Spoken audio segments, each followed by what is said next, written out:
Perfecto, entonces, a ver, ahí está. Bueno, vamos a continuar entonces donde nos habíamos quedado. Recuerden que terminamos prácticamente de dar renal, nos quedaba un solo tema, casi solo de renal, que es una patología, que es la insuficiencia renal. ¿Ya? Ahí está, perfecto.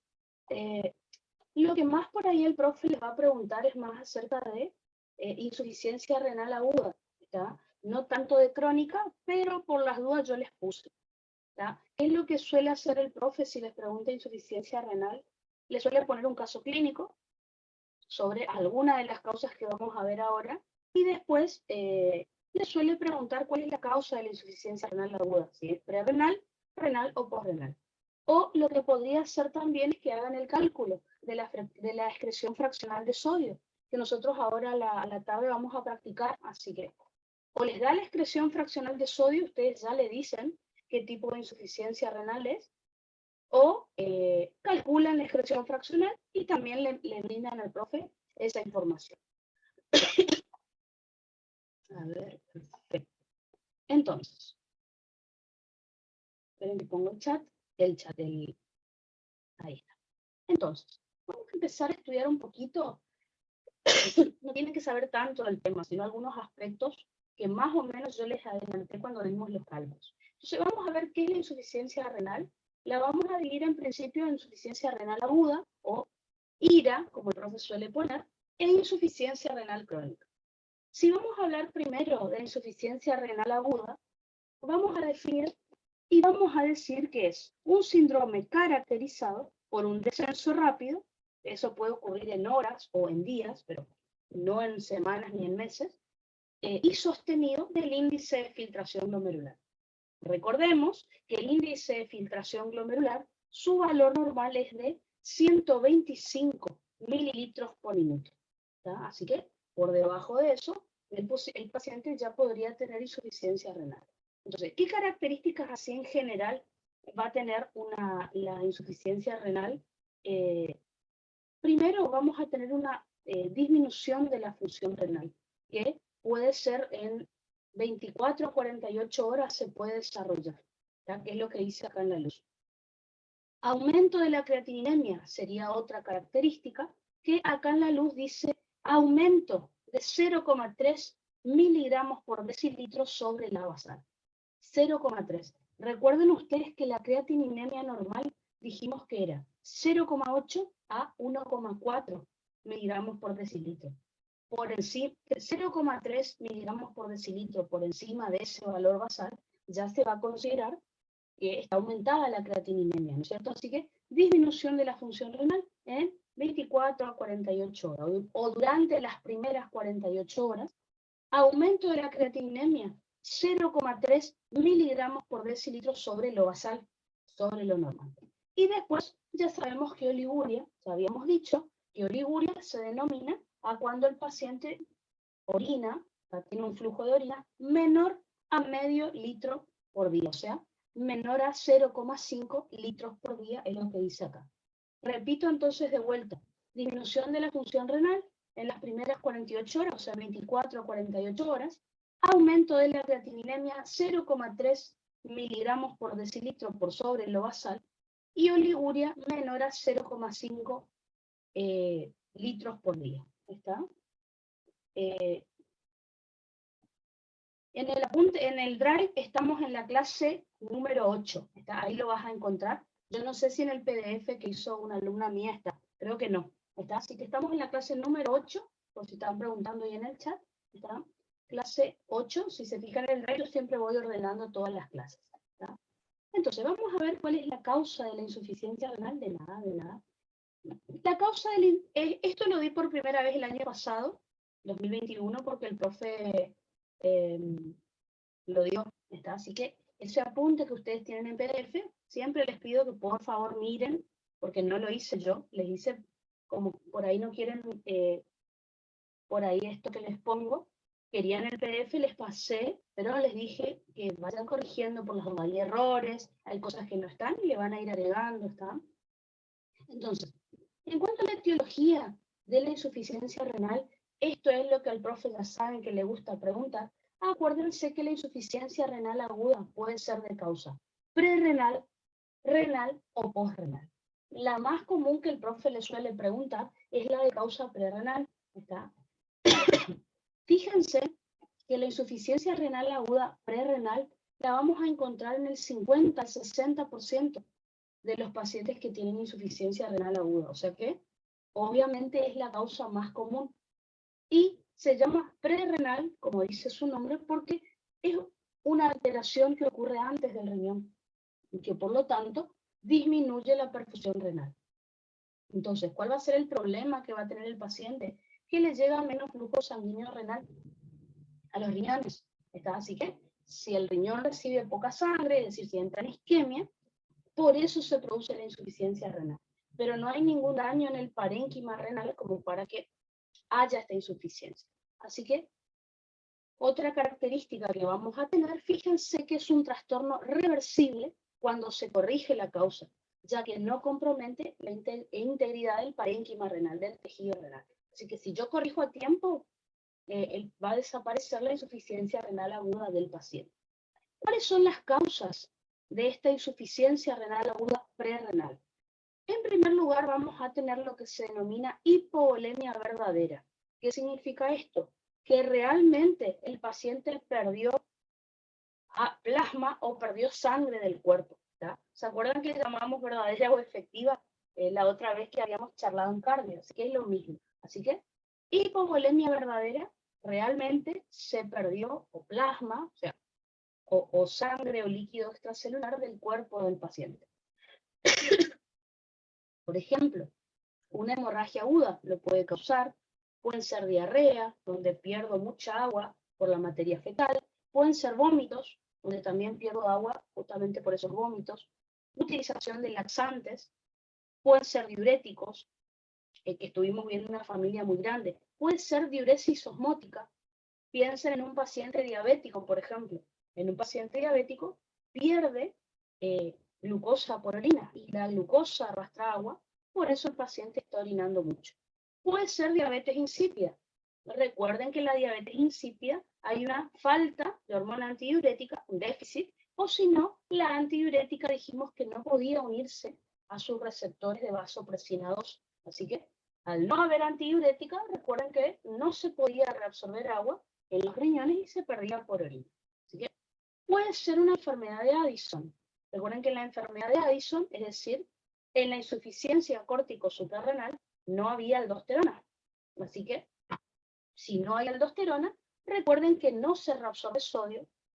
El sodio dijimos que se perdía por orina y arrastraba agua. Así que de vuelta, el paciente orina mucho y se va a deshidratar. Puede ser fiebre. Recuerden que en el caso de la fiebre, el paciente puede tener mucha sudoración y por la transpiración pues, se puede deshidratar. Puede ser quemaduras. Ya saben que si la piel del paciente está comprometida, dijimos que se deshidrata muchísimo. Puede ser síndrome nefrótico. Recuerden que el paciente perdía más de 3,5 a 4 gramos de proteínas por día por la orina. Y eso obviamente arrastra mucha agua. O una desnutrición. En el caso de la desnutrición también el paciente suele estar deshidratado. Así que fíjense, realmente el paciente perdió agua del cuerpo o sangre, ¿tá? De alguna manera, por materia fecal, por la orina, por una hemorragia, obviamente, por la piel, ¿no? De alguna manera perdió toda esa agua del cuerpo. Por otro lado, existe lo que se llama la hipovolemia efectiva. Recuerden que el profe hablaba de esos términos. Recuerden que en la hipovolemia efectiva se pierde agua del vaso sanguíneo, o sea, no del cuerpo, pero del vaso sanguíneo. Puede ser que ese plasma esté en el intersticio. Ustedes saben que si tenemos algún edema, o sea, el exceso de líquido en el intersticio, esto no nos sirve. Necesitamos que el plasma esté en los vasos sanguíneos. Así que, por ejemplo, pueden ser la insuficiencia cardíaca, donde el paciente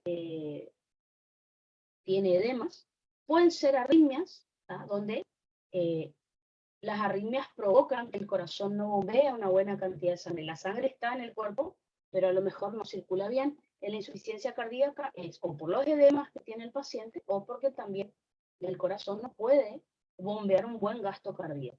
Tenemos al tromboembolismo pulmonar, al TEP, en donde los coágulos que vamos a tener en los pulmones también me afectan a la circulación de la sangre. La hipertensión pulmonar, ¿ya? Que es, recuerden que el aumento de la presión en los pulmones generaba edema, o sea, el paciente puede tener edema de pulmón. La sepsis y la anafilaxia. Recuerden que en el caso de la sepsis y la anafilaxia, nosotros lo dimos como ejemplo de shock distributivo. ¿Se acuerdan que en el shock distributivo había vasodilatación generalizada? Piensen que si hay vasodilatación generalizada, disminuye la resistencia periférica total, ¿está? Y eso me va a afectar al flujo sanguíneo. No le va a llegar una buena cantidad de sangre a los pulmones porque va a estar baja la presión arterial. Así que, incluso si ustedes se acuerdan, cuando vimos clínica así en general del shock, uno de los trastornos que teníamos, yo me acuerdo que les escribí oliguria, ¿no es cierto? Así que, si el paciente está en estado de shock, significa presión arterial súper baja. Obviamente, si la presión está baja, no le va a llegar una buena cantidad de sangre a los riñones. ¿Ah? Entonces, fíjense, de todas las causas que les nombré, vamos a ver las más comunes. Por ejemplo, hemorragia, que dijimos que era hipovolemia verdadera, y deshidratación. Acá incluye todo lo que es diarrea, vómito, laxantes. O sea, perdemos agua por diferentes partes del cuerpo. Así que hemorragia y todo lo demás ustedes saben que es deshidratación. Fíjense, ¿qué va a pasar en esos casos donde hay hipovolemia verdadera? Fíjense, imagínense que el paciente tiene un accidente de tránsito, por ejemplo, o tiene diarrea, en digestivo, por ejemplo, le puede tocar diarrea y lo relacionan con esto. Entonces, ya sea que el paciente tenga hemorragia o deshidratación, recuerden que está disminuida la volemia. Si disminuye la volemia, relacionemos con cardio. Disminuye el retorno venoso, es decir, la sangre que llega a las aurículas. Disminuye la precarga, es decir, el volumen de fin de diástole, que es el volumen con el que se llena el ventrículo. Si el ventrículo se llena poco, obviamente va a disminuir su fuerza de contracción. Esto me disminuye el volumen sistólico, disminuye el gasto cardíaco y disminuye la presión arterial. La presión arterial media, recuerden que es la que me habla de la perfusión tisular. Así que si la presión arterial baja bastante, ¿tá? Por debajo de ciertos valores, recuerden, la PAM por debajo de 70 me indicaba que el paciente estaba en shock. O si no, si ustedes se acuerdan, era la PAS, la sistólica por debajo de 90 también, ya me estaría indicando shock. Así que si el paciente está chocado, recuerden que el shock era un estado de hipoperfusión tisular. Así que si el paciente está en shock, disminuye, imagínense la presión arterial. Si está baja la presión, me disminuye la perfusión a todos los tejidos, incluido el riñón. Así que puse acá disminución del flujo sanguíneo sistémico o hipoperfusión tisular, como ustedes le quieran llamar. ¿Ya? Vamos a hablar ahora del riñón. Obviamente el riñón va a ser uno de los órganos afectados, que también lo hemos hablado en shock. Así que por lo tanto, recuerden que disminuye el flujo sanguíneo renal, disminuye el flujo plasmático renal, disminuye la presión hidrostática glomerular, disminuye la presión neta de filtración y disminuye el filtrado. Y hemos dicho que si disminuye el índice de filtración glomerular, el paciente va a tener disminuido su flujo de orina. Recuerden que esto era la B corta. Así que si el paciente produce poca orina, va a orinar poco, o sea, va a estar disminuida la diuresis y por eso la oliguria que dijimos hace un ratito, menor a 500 mililitros por día o menor a 0,5 litros por día. Así que, imagínense, con la orina, el paciente debería eliminar todos los desechos que produce su organismo o los fármacos que ha tomado. ¿Ah? Y al tener la insuficiencia renal aguda, no los va a poder eliminar. Vamos a ver que ese es el problema en un ratito, en un esquemita que les hago.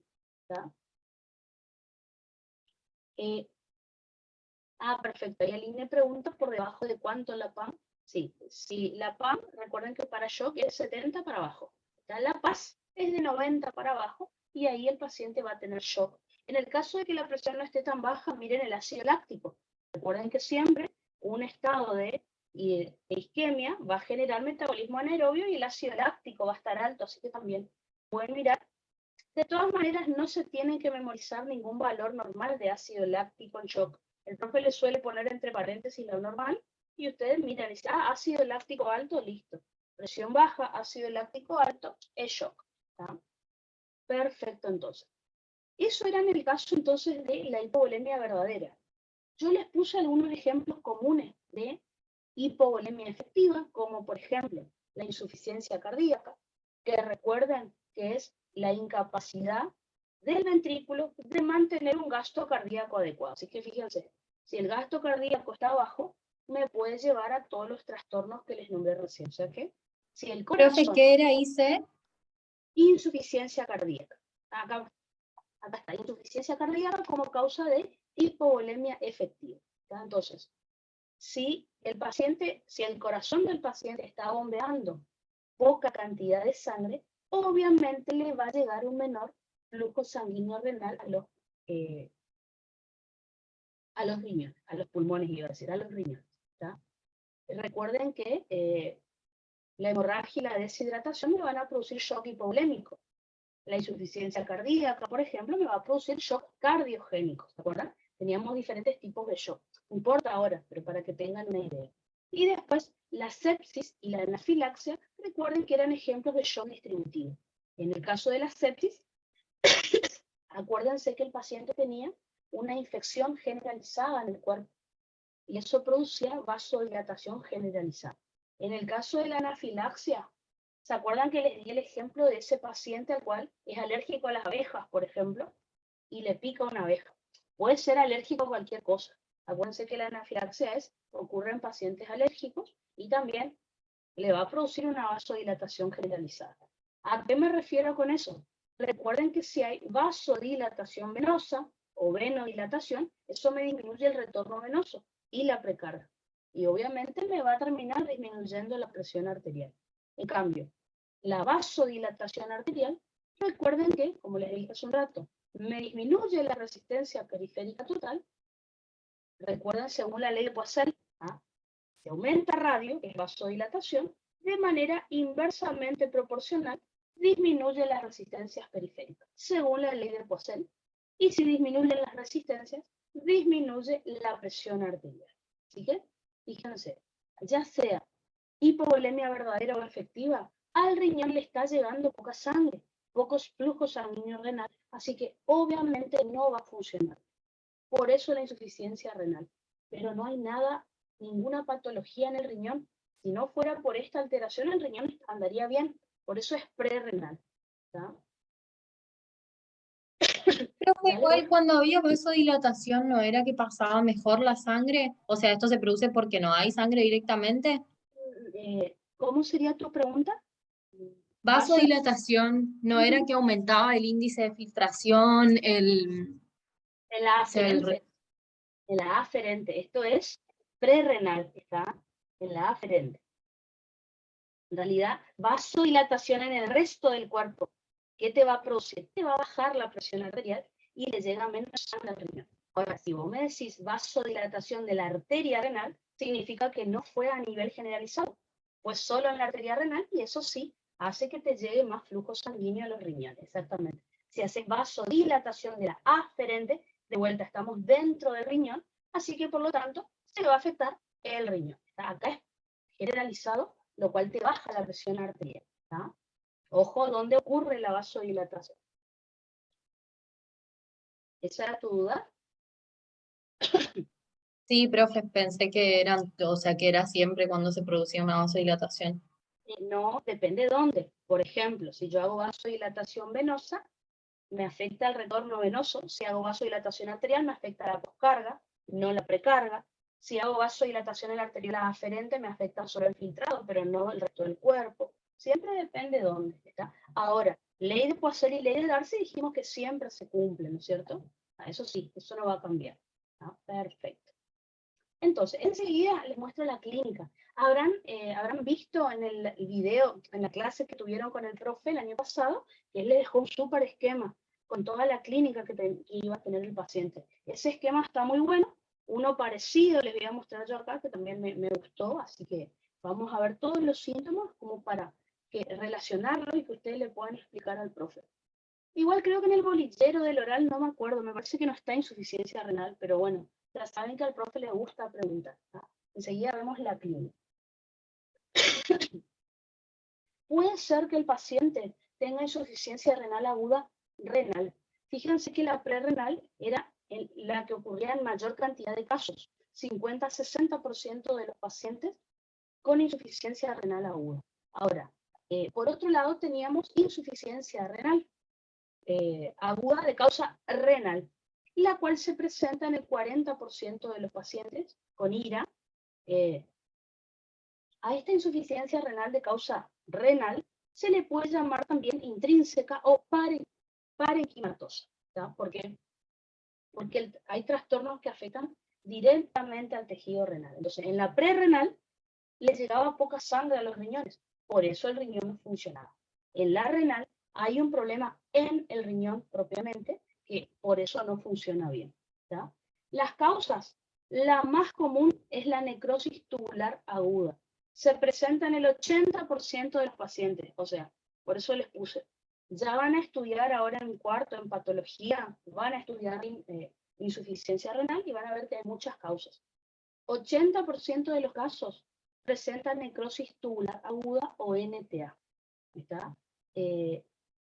Como dice su nombre, necrosis es muerte celular, tubular es de las células de los túbulos renales. Así que ese es el problema que vamos a tener. ¿Cuál puede ser la causa de la necrosis tubular aguda? Puede ser isquémica por shock. Entonces me van a decir a mí, pero el shock no producía insuficiencia renal aguda prerrenal. Bueno, comienza siendo prerrenal, pero si ese shock ya empieza a hacer que se mueran las células de los riñones, se va a convertir en renal. ¿Cómo nos vamos a dar cuenta que un shock me produce una insuficiencia renal aguda prerrenal o que ya se convirtió en renal? Ya vamos a ver que es mirando la excreción fraccional de sodio. Ya les adelanté el otro día, pero ahora lo vamos a volver a repasar. Entonces, el shock, dijimos, si solo está disminuido el flujo sanguíneo renal y por eso no están funcionando los riñones, es prerrenal. Ahora, si ya me empezó a producir muerte de la célula de los túbulos renales, ya se convierte en renal. ¿No? Puede ser tóxica, por ejemplo, antibióticos o agentes del contraste radiológico. Ustedes saben que para hacerse algunos estudios al paciente hay que inyectarle algún colorante, lo vamos a decir así, pero son agentes de contraste. Por ejemplo, el yodo, por ejemplo, el galio, ¿está? Eso se le inyecta al paciente en sangre para que las imágenes como una resonancia o una tomografía salgan mejor. Y bueno, a veces le puede dañar los riñones. Puede ser nefropatía por inmunoglobulina A, ¿está? Es decir, anticuerpos de tipo IgA que me estén dañando los riñones. Y 20%, entonces, necrosis tubular aguda, 80% de los pacientes con insuficiencia renal aguda de tipo prerrenal. 20% otros trastornos, como por ejemplo, vasculitis. Vasculitis son enfermedades inflamatorias de los vasos sanguíneos. Ya las van a ver ahora en patología. ¿Tá? Por ejemplo, una nefritis intersticial puede ser una glomerulonefritis infecciosa, una glomerulonefritis es inflamación del glomérulo y de los túbulos renales, que causa, puede ser por una infección, puede ser por medicamentos, ¿tá? Pero son las causas menos comunes. El profe casi siempre, si les toma un caso clínico, es de necrosis tubular aguda. En realidad, lo más frecuente es que sea, como les dije, prerrenal, ¿tá? Pero si les toma hormona renal, casi siempre pone NTA en los casos clínicos, ¿tá? Así que, ¿cómo sería la fisiopatogenia? O sea, ¿cómo se produce esta insuficiencia renal aguda de tipo renal? Por ejemplo, el shock. Fíjense, hace un rato hablamos ya de la presión arterial baja, del shock. ¿No? Pero bueno, si el shock se mantiene en el tiempo, si yo no logro solucionar, no logro estabilizar al paciente con shock, ese estado de hipoperfusión renal prolongado, esa isquemia prolongada, me termina provocando necrosis tubular aguda. O sea, si el paciente tiene shock y yo lo estabilizo, no se daña el riñón. Ahora, si esa isquemia, si ese shock se prolonga en el tiempo, si se empiezan a morir células del riñón, ahí ya se afecta el riñón, propiamente. ¿Qué es lo que va a ocurrir en la necrosis tubular aguda? Primero va a haber una lesión endotelial, lesión en los vasos sanguíneos de los riñones. Eso me va a provocar un vasoespasmo. Por ejemplo, en la arteriola aferente. Si hay una lesión del endotelio de la arteriola aferente, como si fuera hemostasia, ¿se acuerdan? Si se lesiona un vaso sanguíneo, ¿qué es lo primero que hace el vaso en la hemostasia primaria? Se contrae muy fuerte. Eso es un vasoespasmo, una vasoconstricción potente como la que vimos en hemostasia. Recordemos, a ver, preguntitas. NTA, acá puse necrosis tubular aguda. NTA, necrosis tubular aguda, acá están las causas, en la sigla. Perfecto. Recuerden que, como les dije, necrosis significa muerte celular. Tubular, las células que se mueren son las células de los túbulos renales, y aguda, porque es súper rápido, puede ser por isquemia, puede ser por antibióticos, por anticuerpos, hay como varias causas que me matan, digamos, a estas células tubulares. Antes de la necrosis de las células tubulares, lo primero que ocurre, fíjense que es una lesión endotelial, por ejemplo, de la arteriola aferente. Si se lesiona la arteriola aferente, hace una vasoconstricción, ¿no es cierto? Así que recuerden, este vasoespasmo potente, esta vasoconstricción potente, recuerden que si disminuye el radio, aumenta la resistencia de esta arteriola aferente, y según la ley, eso según la ley de Poisson, y según la ley de Darcy, si aumenta la resistencia, disminuye el flujo sanguíneo. Así que fíjense, se cierra muchísimo la aferente, lo cual me disminuye el flujo sanguíneo renal, disminuye el flujo plasmático renal, me disminuye la presión hidrostática glomerular porque le está llegando menos plasma glomérulo, así que el plasma como que no tiene fuerza para filtrarse, y disminuye mucho el filtrado, ¿ven? El índice de filtración glomerular. Ya dijimos que si el paciente filtra poco plasma, va a producir poca orina, o sea, disminuye el flujo de orina, y ahí es donde el paciente orina poco, tiene oliguria, y por eso aparece la insuficiencia renal. Como les adelanté, todos los desechos que tendría que eliminar el paciente no puede, así que empieza a producir varios síntomas en el cuerpo aparte de esto. Acá les estoy explicando por qué aparece la insuficiencia renal. En un ratito van a ver que les voy a mostrar la clínica que está acá, ya lo vamos a ver. Así que todo esto todavía no es la clínica, es por qué el paciente tiene insuficiencia renal. La necrosis tubular aguda, como les dije, primero empieza con una lesión endotelial y después realmente se mueren las células tubulares de los riñones. Esta célula de los túbulos renales, túbulo proximal, asa de Henle, todo lo que vimos, al morirse se empiezan a desprender y empiezan a obstruir los túbulos. Así que menos va a poder orinar el paciente. Así que un paciente con necrosis tubular aguda, ¿por qué? Si orina poco, porque tiene oliguria. Primero, porque está disminuida la producción de orina. Y segundo, si produce orina, de todas maneras los túbulos están tapados por las propias células muertas de esos túbulos renales. Por ejemplo, les di sustancias tóxicas como otro ejemplo de daño renal. Por ejemplo, antibióticos, puede ser drogas, hay sustancias que me dañan los riñones. Así que estas sustancias tóxicas dañan los riñones y me llevan a necrosis tubular aguda o directamente necrosis de las células tubulares sin lesión endotelial. Puede ser con lesión o sin lesión endotelial, pero de todas maneras ocurre lo mismo. Y en una infección, por ejemplo, que es otro ejemplo que yo les di acá, ven, glomerulonefritis infecciosa, la infección, ustedes saben que es una inflamación producida por agentes orgánicos, ¿no es cierto? Puede ser virus, bacterias es lo más común, hongos, parásitos, pero bacterias es lo más común. Así que imagínense ustedes una infección bacteriana que me desencadena un proceso inflamatorio que me dañe los riñones y me lleva a necrosis tubular. O directamente el proceso inflamatorio me produce necrosis de células tubulares, que no es necrosis tubular aguda, o sea, no, sin lesión endotelial. Pero fíjense que de todas maneras, por diferentes motivos que les cuento acá, mueren células tubulares.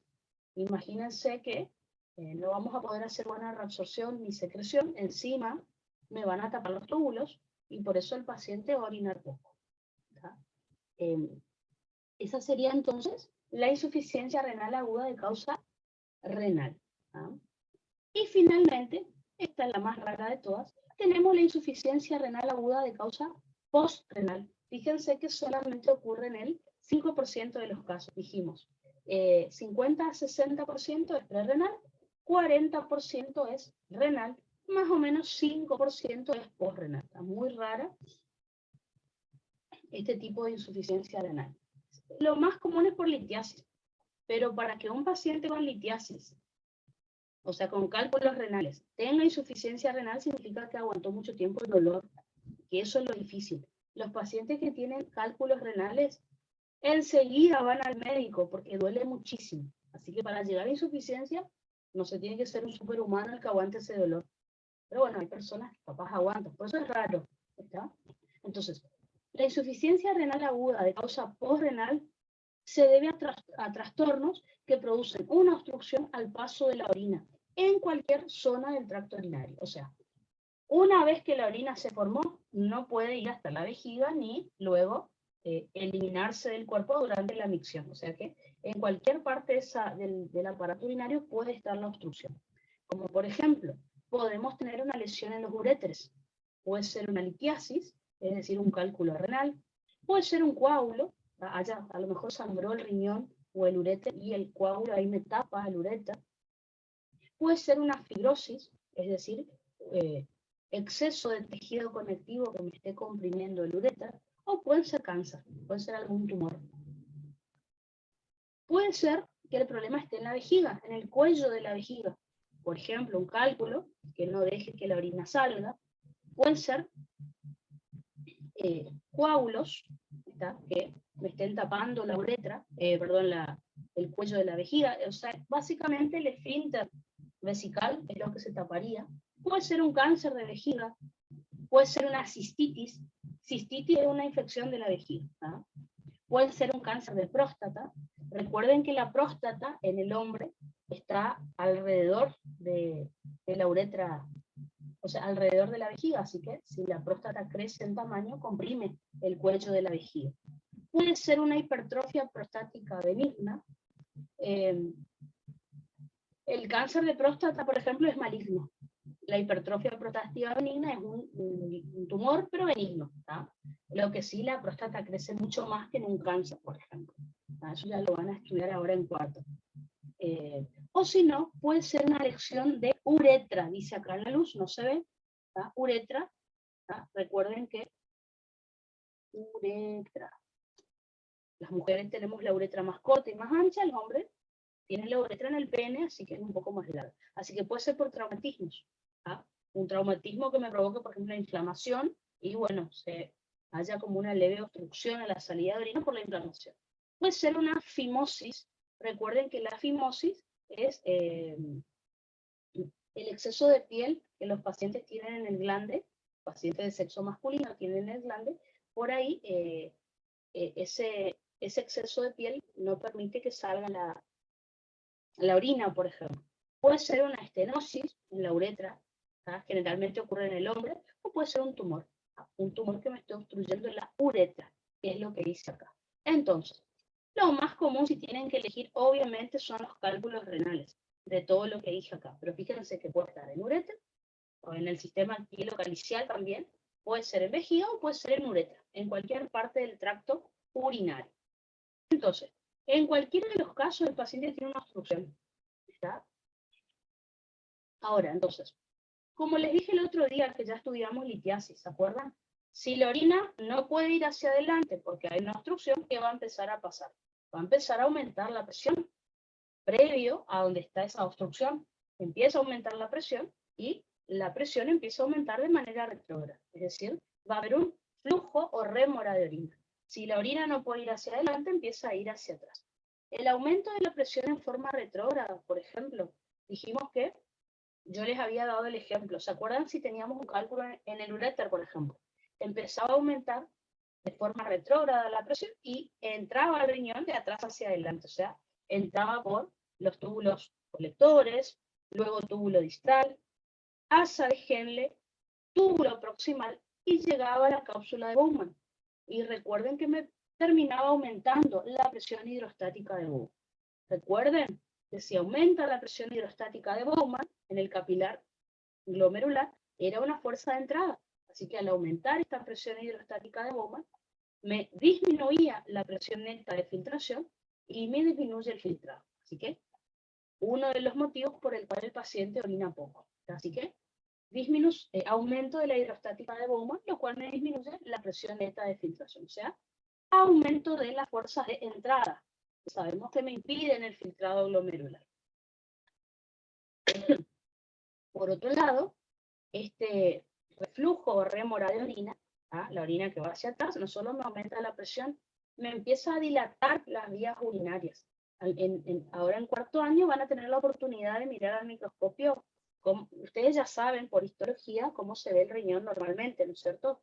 Van a ver cómo es cuando está con este tipo de dilatación. En vez de ver luces chiquititas que eran todos los túbulos, ven luces re gigantes, ¿verdad?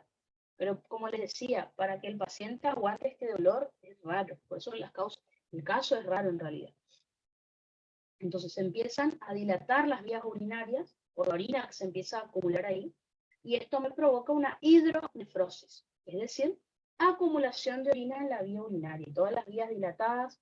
Imagínense el dolor que va a tener el paciente. Acá está mal. La dilatación de las vías urinarias, por ejemplo, del uréter, va a producir un reflejo. Corrijan acá, perdón, no es reflujo. Está. Reflejo urétero-renal. ¿Se acuerdan? Lo hemos discutido en la clase anterior, yo creo, cuando hablamos de uréter. ¿En qué consistía el reflejo urétero-renal? Yo les había comentado que el uréter, al distenderse, se activaban receptores sensitivos en la pared del uréter y ahí enviaba una señal hacia los riñones mediante el simpático. Y recuerden que el simpático, al activarse de manera potente, producía vasoconstricción de la arteriola aferente. Y también de la eferente de manera potente, si ustedes recuerdan. Lo hemos dado cuando vimos filtrado y también lo hemos dado en la clase anterior de uréter. Así que el uréter, si está con el cálculo, si está muy distendido por la cantidad de orina, envía una señal a los riñones que es simpática para que se produzca vasoconstricción potente, tanto de la aferente como de la eferente. Ya sabemos que esto me va a producir disminución del flujo sanguíneo renal, disminución del flujo plasmático renal, fíjense, disminución de la presión hidrostática glomerular y por lo tanto disminuye la presión neta de filtración. Así que como pueden ver, ¿por qué disminuye el filtrado en este paciente con obstrucción? Porque aumenta la hidrostática de Bowman, que es una fuerza de entrada, y disminuye la hidrostática glomerular, que es una fuerza de salida. Entonces, o disminuye la entrada, aumenta la entrada, es decir, lo cual inhibe el filtrado, o disminuyen las fuerzas de salida, que también me disminuyen el filtrado en este capilar. Así que, por ambas situaciones, disminuye, fíjense, la presión neta de filtración y disminuye el índice de filtración glomerular. Y como ya dijimos, si el paciente tiene poco filtrado, orina poco. Es decir, produce poca orina, disminuye el flujo de orina y disminuye la diuresia. Así que el paciente orina menos de 500 mililitros por día. Recuerden, peor aún, si el paciente orinaba menos de 100 mililitros por día, recuerden que ya no se llama oliguria, se llama anuria, que es peor, obviamente. Y ahí aparece entonces la insuficiencia renal. Y por último, fíjense que la propia obstrucción hace que disminuya la diuresia porque no deja que salga la orina. Así que el paciente, ¿por qué no orina? Y porque tiene una obstrucción. Luego, porque esa obstrucción me genera aumento de presión en la cápsula de Bowman y me aumenta la hidrostática de Bowman. Y también porque disminuye la hidrostática glomerular por disminución de el flujo sanguíneo renal. O sea, por todas las causas el paciente orina poco. ¿Tá? O sea, tiene oliguria o anuria y ahí aparece la insuficiencia renal. Así que, fíjense, por las dudas no. Cuando el profe les pide a alguno de ustedes insuficiencia renal, fíjense, le pueden explicar los mecanismos.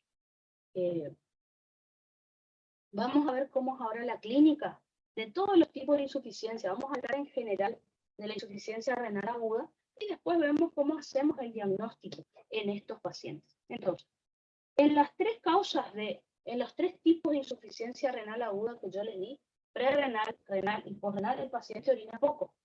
Es decir, puede tener oliguria, es decir, recuerden que la oliguria es cuando el volumen de orina es menor a 500 mililitros por día.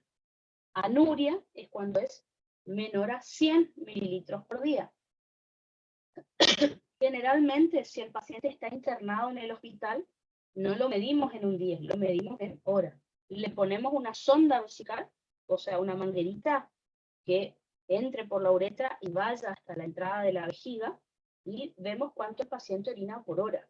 También lo mismo, ¿tá? Recuerden que el paciente por minuto tiene que producir más o menos 125 mililitros. ¿Ah? Así que le ponemos la bolsita, la sonda con la bolsita que va a recolectar orina, y vamos viendo por hora cuánto va orinando el paciente. Perfecto. Entonces, como les dije hace un rato, si el paciente no está orinando, no va a poder eliminar todos los productos de desecho que tiene su sangre.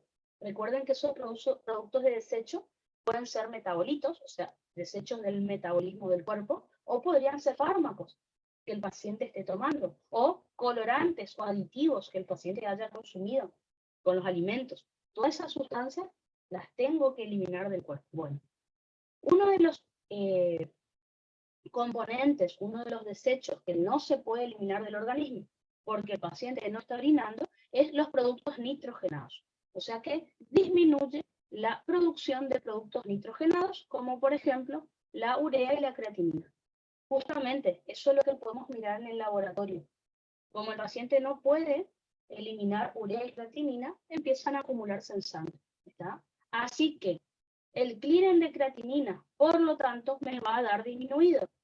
Recuerden que el clearance de creatinina me servía para evaluar la función renal también. ¿Ah? Entonces, no se elimina creatinina por orina, así que el clearance me va a dar menor a lo habitual. ¿Ah? Todas esas sustancias que yo no puedo eliminar se empiezan a acumular en sangre, como les dije. Es decir, empieza a aumentar la uremia. Recuerden, valor normal de urea en sangre. Vamos anotando por ahí. Recuerden que era de 10 a 50 miligramos por decilitro, por lo que ustedes saben por Dios. Estoy usando valores de bioquímica, bueno, está bien. 10 a 50 miligramos por decilitro de urea en sangre es lo normal. Por encima de 50 está aumentada la uremia, ¿no es cierto? La creatinina. Habíamos dicho que la creatininemia, o sea, la creatinina en sangre normal, era de 0,8 a 1,4 miligramos por decilitro. Por encima de 1,4, recuerden que ya el paciente tiene aumentada la creatininemia. ¿Cómo le suele llamar eso el profe? Eso así lo dijo en su clase cuando lo dio. Hiperazoemia. Entonces, hiperazoemia es aumento de la uremia y de la creatininemia, ¿está? Que son estos productos nitrogenados que tenemos en sangre. Así que, hiperazoemia, o otra palabra que él usó, que está bien también, le pongo acá en el chat, azotemia. Hiperazoemia o azotemia con Z y con T, no hiperazotemia, hiperazoemia o azotemia, es lo mismo, ¿tá? Les digo por las dudas si lo llegan a leer en un caso clínico o donde sea. O sea, me está resumiendo, está aumentada la urea y la creatinina. ¿Por qué? Porque no se pueden filtrar ni eliminar por orina.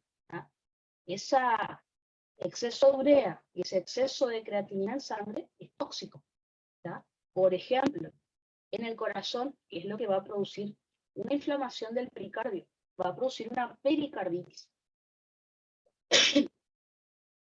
Yo les había comentado que el pericardio, si se inflama, no le va a dejar al corazón tener una buena función, ¿tá?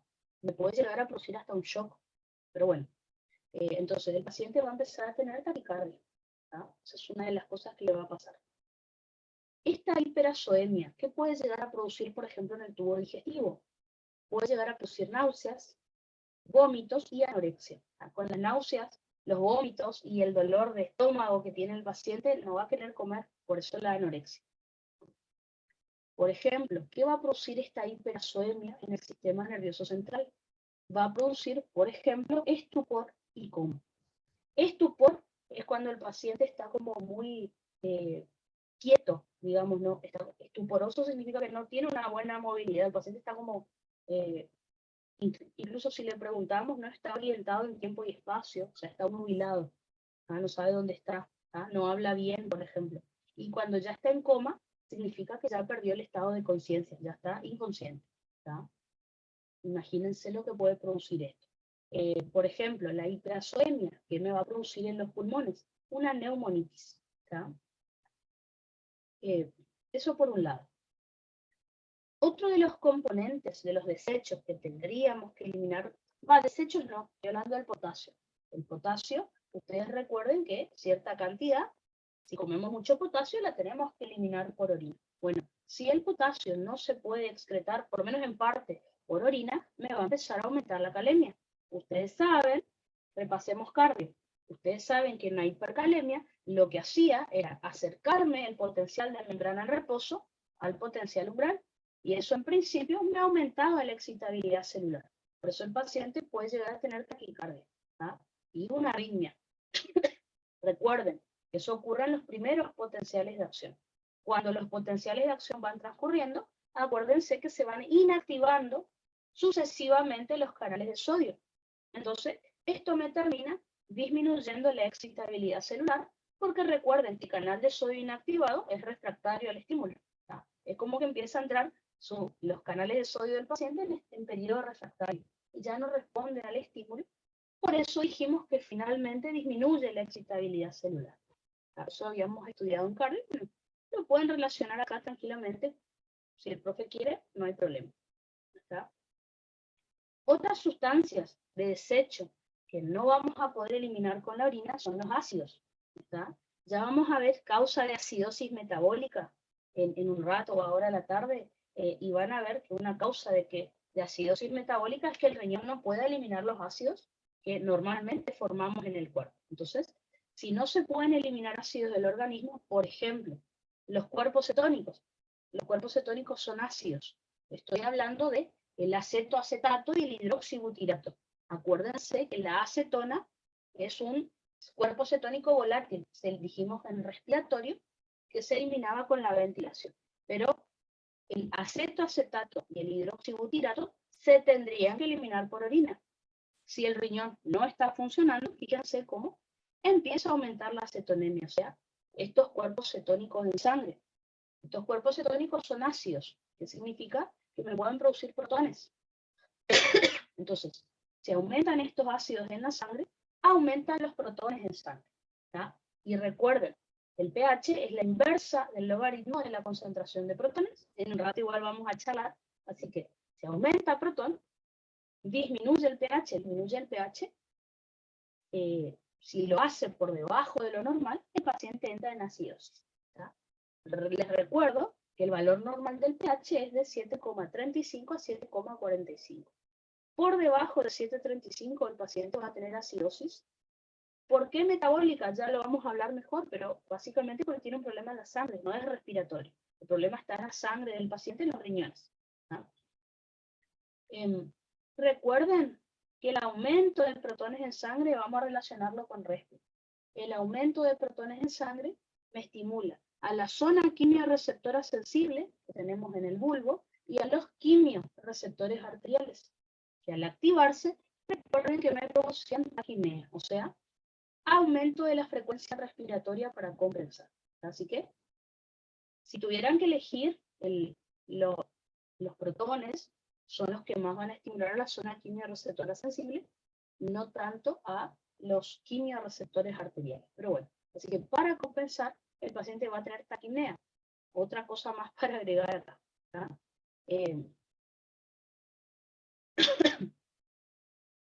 Los riñones, como no están funcionando, así como no pueden eliminar ácidos por orina, tampoco pueden reabsorber bicarbonato. Igual lo vamos a repasar en un rato. Y esto contribuye más a disminuir el pH de la sangre. Aumentan los ácidos en sangre y disminuye la base. El bicarbonato es una base, es un álcalis. Si estuviera en sangre, el pH se normalizaría. Bueno, como no puede reabsorber bicarbonato hacia la sangre, también empeora la situación. El pH se vuelve aún más ácido. Así que, como pueden ver, la mayor parte, Obviamente, esto es de una insuficiencia renal aguda. Si el paciente tiene shock, por ejemplo, hipovolémico, y va a estar pálido, o si tiene diarrea, el profe le va a decir, el paciente tiene diarrea, o sea, a esto le agregarían, entre comillas, la clínica de alguna de las causas que ya estuvimos viendo, ¿no? Ahora, ¿cómo diferenciamos el tipo de insuficiencia renal que va a tener el paciente? Principalmente con la excreción fraccional de sodio. Recuerden que yo ya les había mostrado cómo se hacía esa formulita. Necesitábamos saber la concentración de sodio en plasma y en orina con respecto a la concentración de creatinina de plasma y orina. ¿Ah? Ya vamos a practicar el cálculo esta tarde y vamos a decir, bueno, depende de qué resultado nos da, vamos a clasificar la insuficiencia renal y todo. ¿Ah? Acuérdense que la excreción fraccional de sodio es el porcentaje de sodio que se excreta por los riñones. Lo normal dijimos que era menor al 1%. Eso en un paciente sano, excepto que coma mucha sal, yo les había dicho. Si el paciente tiene insuficiencia renal, me permite clasificar qué tipo tiene. Por ejemplo, la insuficiencia renal aguda prerrenal, la cantidad de sodio que se excreta por orina es menor a 20 miliequivalentes litros, lo cual haría una excreción fraccional de sodio menor al 1%. ¿Está? O sea que si el paciente estuviera sano estaría normal, pero bueno, sabemos que tiene oliguria, así que eso sería la causa prerrenal. En la insuficiencia renal aguda renal, la excreción de sodio es de más de 40 miliequivalentes litros y la excreción fraccional de sodio es mayor al 1%. Y después, en la insuficiencia renal aguda postrenal, la cantidad de sodio que se excreta por orina es mayor al 40% también, o sea, la excreción fraccional es mayor al 1%, pero más alta que la renal, por eso ponemos mayor al 3-4%. Así que en realidad en los libros dice esto, prerrenal menor al 1%, renal y postrenal mayor al 1%, pero para diferenciar la postrenal, el mayor al 1% es más alto que la renal, o sea, suele ser generalmente mayor al 3-4%. Así que fíjense, de esa manera ustedes en un caso clínico, más lo que diga el caso, si ya el caso, por ejemplo, el profe una vez tomó un caso clínico donde el paciente tenía shock hipovolémico. ¿Está? O sea, supónganse que tenía diarrea, vamos a suponer, ¿ah? Como ven acá, tenía diarrea y bueno, tenía presión arterial. Uno veía en el caso clínico presión arterial baja, claro, shock por la diarrea hipovolémico. Bueno, y me daba la excreción fraccional de sodio. Y el paciente tenía una excreción fraccional de sodio menor al 1%. Así que uno se daba cuenta que tenía shock hipovolémico y tiene excreción fraccional de sodio menor al 1%, tiene oliguria, es prerrenal. Y el caso a continuación decía, horas después, la excreción fraccional del paciente es mayor del 1%. Claro, la insuficiencia renal aguda primero fue prerrenal, pero como la isquemia se mantuvo en el tiempo, se convirtió en renal. Así que con la excreción fraccional de sodio pueden sacar qué le está pasando al paciente. Recuerden que el shock produce insuficiencia renal también. Entonces, por eso el profe, yo me acuerdo, no sé si fue en un seminario que le pasó ese caso. Paciente con shock tenía excreción fraccional de sodio menor al 1%. ¿Cuál es la causa de la insuficiencia renal? Listo, prerrenal era la correcta. Unas horas después, o al otro día, algo así decía, la excreción fraccional de sodio del paciente es mayor al 1%. ¿Cuál será ahora la causa de la insuficiencia renal? Renal, seguramente el paciente ya empezó a tener necrosis tubular aguda, por ejemplo. ¿Está? Así que con esos valores, pero es fácil saber qué es lo que le está pasando al paciente. ¿Está? Fíjense que el profe no les va a tomar tanto insuficiencia renal. Algunas cuestiones fisiológicas, o sea, fisiopatológicas del por qué la alteración, y fíjense que lo relacionamos con fisio en realidad. ¿Ah? Y después, cómo diagnosticar, no le va a pedir tratamiento ni nada. ¿Ah? Por las dudas, el profe tomó insuficiencia renal aguda nomás. Por las dudas, les doy un poquitito apenas de insuficiencia renal crónica, por si les piden, no creo, pero por si les piden lo tienen acá, como algo para explicarles, y no les va a pedir mucho más. ¿Está? La insuficiencia renal crónica, en realidad, hoy en día se la llama enfermedad renal crónica. y la podemos definir como la presencia persistente durante más de 3 meses de alteraciones estructurales o funcionales del riñón. O sea, acá no hay prerrenal, renal y posrenal, no. Si es crónico, es el riñón ya el que tiene el problema, ¿tá? Así que no lo vamos a clasificar como prerrenal, renal y posrenal. ¿Cómo se va a manifestar esta insuficiencia renal crónica? Vamos a tener indicadores de que hay lesión renal, como por ejemplo, aumento de la creatinemia en sangre, o sea, de la creatinina en sangre, proteinuria, es decir, pérdida de proteínas por orina, y hematuria. El índice de filtración glomerular suele ser menor a 60 mililitros por minuto por cada 1,7 metros cuadrados de superficie corporal del paciente. ¿Qué características va a tener una insuficiencia renal crónica? Por ejemplo, va a estar aumentada la creatinina en sangre por debajo de 0,3 miligramos por decilitro por sobre lo basal. Fíjense, acá no se veía por la luz, pero les aclaro. Acá, creatininemia es mayor a 0,3 miligramos por decilitro sobre lo basal. Eso es, y bueno, y la enfermedad aparece rápido, así que me doy cuenta, más eso.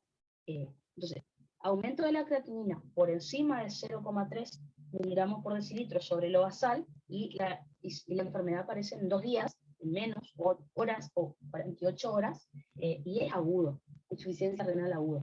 Ahora, si está aumentada la creatinina, pero no aumentó tan rápido, fíjense, por debajo de 0,3 miligramos por decilitro sobre lo basal, o sea, sobre lo normal, es crónica. Y la función renal, no, recuerden, no disminuye en horas, disminuye crónicamente, en meses, como les dije ahí. Eso es como lo más característico. Causas de insuficiencia renal crónica, por ejemplo, vamos a tener a la nefropatía diabética. ¿Se acuerdan que les dije? Un diabético orina mucho siempre, tiene poliuria. Si el paciente diabético empieza a orinar poco, preocúpense como médicos, porque significa que ahí ya empezó con un problema renal, con una insuficiencia renal crónica. ¿Ah? Puede ser una nefropatía vascular, o sea, por ejemplo, alguna vasculitis que tenga el paciente, una enfermedad de los vasos sanguíneos, puede ser una glomerulonefritis. Recuerden que glomerulonefritis podía ser o síndrome nefrítico o síndrome nefrótico. Una pielonefritis, o sea, un proceso inflamatorio en el sistema pielocalicial, ¿ah? En la pelvis renal y en los cálices, menores y mayores. Puede ser riñón poliquístico o enfermedades sistémicas que me terminen afectando a los riñones también. Así que, en cuanto a la clínica de insuficiencia renal crónica, ¿ah? Muy parecida a insuficiencia renal aguda. ¿Ah? Por ejemplo, uno de los solutos que no se va a poder eliminar tanto por la orina es el sodio. Que el sodio es necesario para el cuerpo, pero recuerden que si consumo mucho sodio, tengo que tratar de excretarlo por orina. Así que, fíjense, si está disminuida la excreción de sodio, el paciente va a tener hipernatremia, o sea, se va a acumular sodio en sangre. Recuerden que el sodio es un soluto osmóticamente activo, así que arrastra agua, por lo tanto, aumenta la reabsorción de agua en los riñones y me va a provocar una sobrehidratación. Así que suele ser un paciente que tiene edemas. Les digo tipo dato así como muy interesante. Ya van a estudiar ahora en semiología en 4º año. El edema renal es muy característico porque aparece en la mañana temprano y durante el día desaparece, por ejemplo. Y generalmente aparece acá en los ojos, aparte en otras partes del cuerpo. Ya van a estudiar, pero es muy interesante. Nosotros ya estudiamos edema en cardio, pero hay algunos edemas que uno más o menos se da cuenta cuál puede ser el problema. Por ejemplo, una vez el profe les tomó un caso clínico donde el paciente tenía edema en uno de los miembros y en el otro no. Y probablemente no va a ser una insuficiencia cardíaca que uno de los pies nomás me altere, no. Según las causas que figuraba ahí, tampoco podía ser un síndrome nefrótico. Un síndrome nefrótico no me hincharía un pie nomás y el otro no. Y una de las opciones que figuraba era un coágulo en las venas. ¿Está? Sí, puede ser un coágulo en una de las piernas. Es más probable que me produzca edema. Bueno, eso ahora en 4º van a aprender a diferenciar en semiología, cómo saber ¿Cuál podría ser la causa del edema? El edema renal aparece a la mañana temprano, después va desapareciendo durante el día. Generalmente el paciente amanece con los ojos súper hinchados, después se va. Es como interesante, ¿no? No importa ahora, pero ya lo van a aprender. Recuerden que si el paciente está sobrehidratado, significa que va a tener aumento de la volemia, por lo cual aumenta el retorno venoso, aumenta la precarga, es decir, el volumen de fin de diástole, me aumenta la fuerza de contracción por el mecanismo de Frank-Starling, aumenta el volumen sistólico, aumenta el gasto cardíaco y aumenta la presión arterial. O sea, el paciente va a estar hipertenso. Recuerden que yo les había nombrado a los problemas de riñón como una causa de hipertensión arterial secundaria, porque se conoce cuál es el problema. Otro de los solutos, de los electrolitos que no se va a poder excretar en una buena cantidad por la orina es el potasio. Así que aparte de hipernatremia, el paciente va a tener hipercalemia y ya sabemos que eso me va a llevar a arritmias. El principal problema que va a tener el paciente. Los ácidos, como los cuerpos cetónicos, que son producidos en el organismo, tampoco los vamos a poder excretar por la orina. Recuerden que los cuerpos cetónicos, por ejemplo, eran aniones orgánicos, que se supone que los tenemos que secretar en el túbulo contorneado proximal. Bueno, si no los podemos secretar ni excretar por orina, empiezan a aumentar en sangre. Fíjense, aumenta la cetonemia, esos cuerpos cetónicos me van a producir protones, que son ácidos. Si aumenta protón, disminuye pH, ya enseguida vemos ácido base y les muestro bien por qué. ¿Está? Así que el paciente, si el pH le baja, desciende por debajo de 7,35, el paciente va a entrar en un estado de acidosis. Profe, sí, decime. lo de la creatininemia, si aumenta, ¿no era mayor a 0,3? Si era aguda, corregimos acá como les dije hace un rato, si era aguda, era mayor a 0,3 miligramos por decilitro por sobre la basal. Si es insuficiencia renal crónica, es menor a 0,3 miligramos por decilitro por sobre la basal. ¿Está? ¿Y ahí no sería que disminuye o se lo sigue llamando aumenta? No. Aumenta, pero recordad que el valor normal de creatininemia es de 0,8 a 1,4. Si aumenta, no va a aumentar, 0,3, si vos le sumás a 1,4 te daría 1,7. O sea, el paciente va a tener 1,5, 1,6. No llega a sobrepasar los 0,3 miligramos por decilitro sobre lo que vos ya tenías. No sé si se entiende. Ah, ok. Sí, entendí. Perfecto. Entonces, Dale, gracias. en cambio, la insuficiencia renal aguda, imagínate, el paciente tiene que tener normalmente de 0,8 a 1,4 miligramos por decilitro de creatinina. Y el paciente tiene 5. 5 tiene, o sea, mayor a 0, o sea, de 1,4 tendría que tener hasta 1,7 para ser crónica, digamos, y manifestarse en 3 meses más o menos. El paciente, la patología se empezó hace 2 días o menos, 24 horas. El paciente no orina y encima tiene 2 de creatinina, por ejemplo. La creatinina aumentó mucho más que 0,3 miligramos sobre lo que ya tenía normalmente. O sea, hay pacientes que el profe les da caso clínico y tiene 5 de creatinina. Sé que es una insuficiencia renal aguda, pero de acá a la China, porque aumentó mucho más que 0,3 miligramos sobre lo normal. ¿Tá? A eso se refiere. Pero igual, no sé, si el profe les llega a preguntar, le dicen, pero para un caso clínico, medio que viendo la alteración se van a dar cuenta. El paciente hace 24 horas o 48 horas o 3, 4 días que no orina bien, tiene una creatinina alta y si leen el caso clínico y ven qué le pasó al paciente, si dice shock, si dice tiene diarrea, ya se dan cuenta que es agudo. Ahora, si el profe le dice, el paciente hace 6 meses que está que está orinando poco, y ya sospechan que es algo más crónico. No, o sea, les puse ahí como para diferenciar, pero yo no creo que el profe les pregunte tan así. Quiero suponer.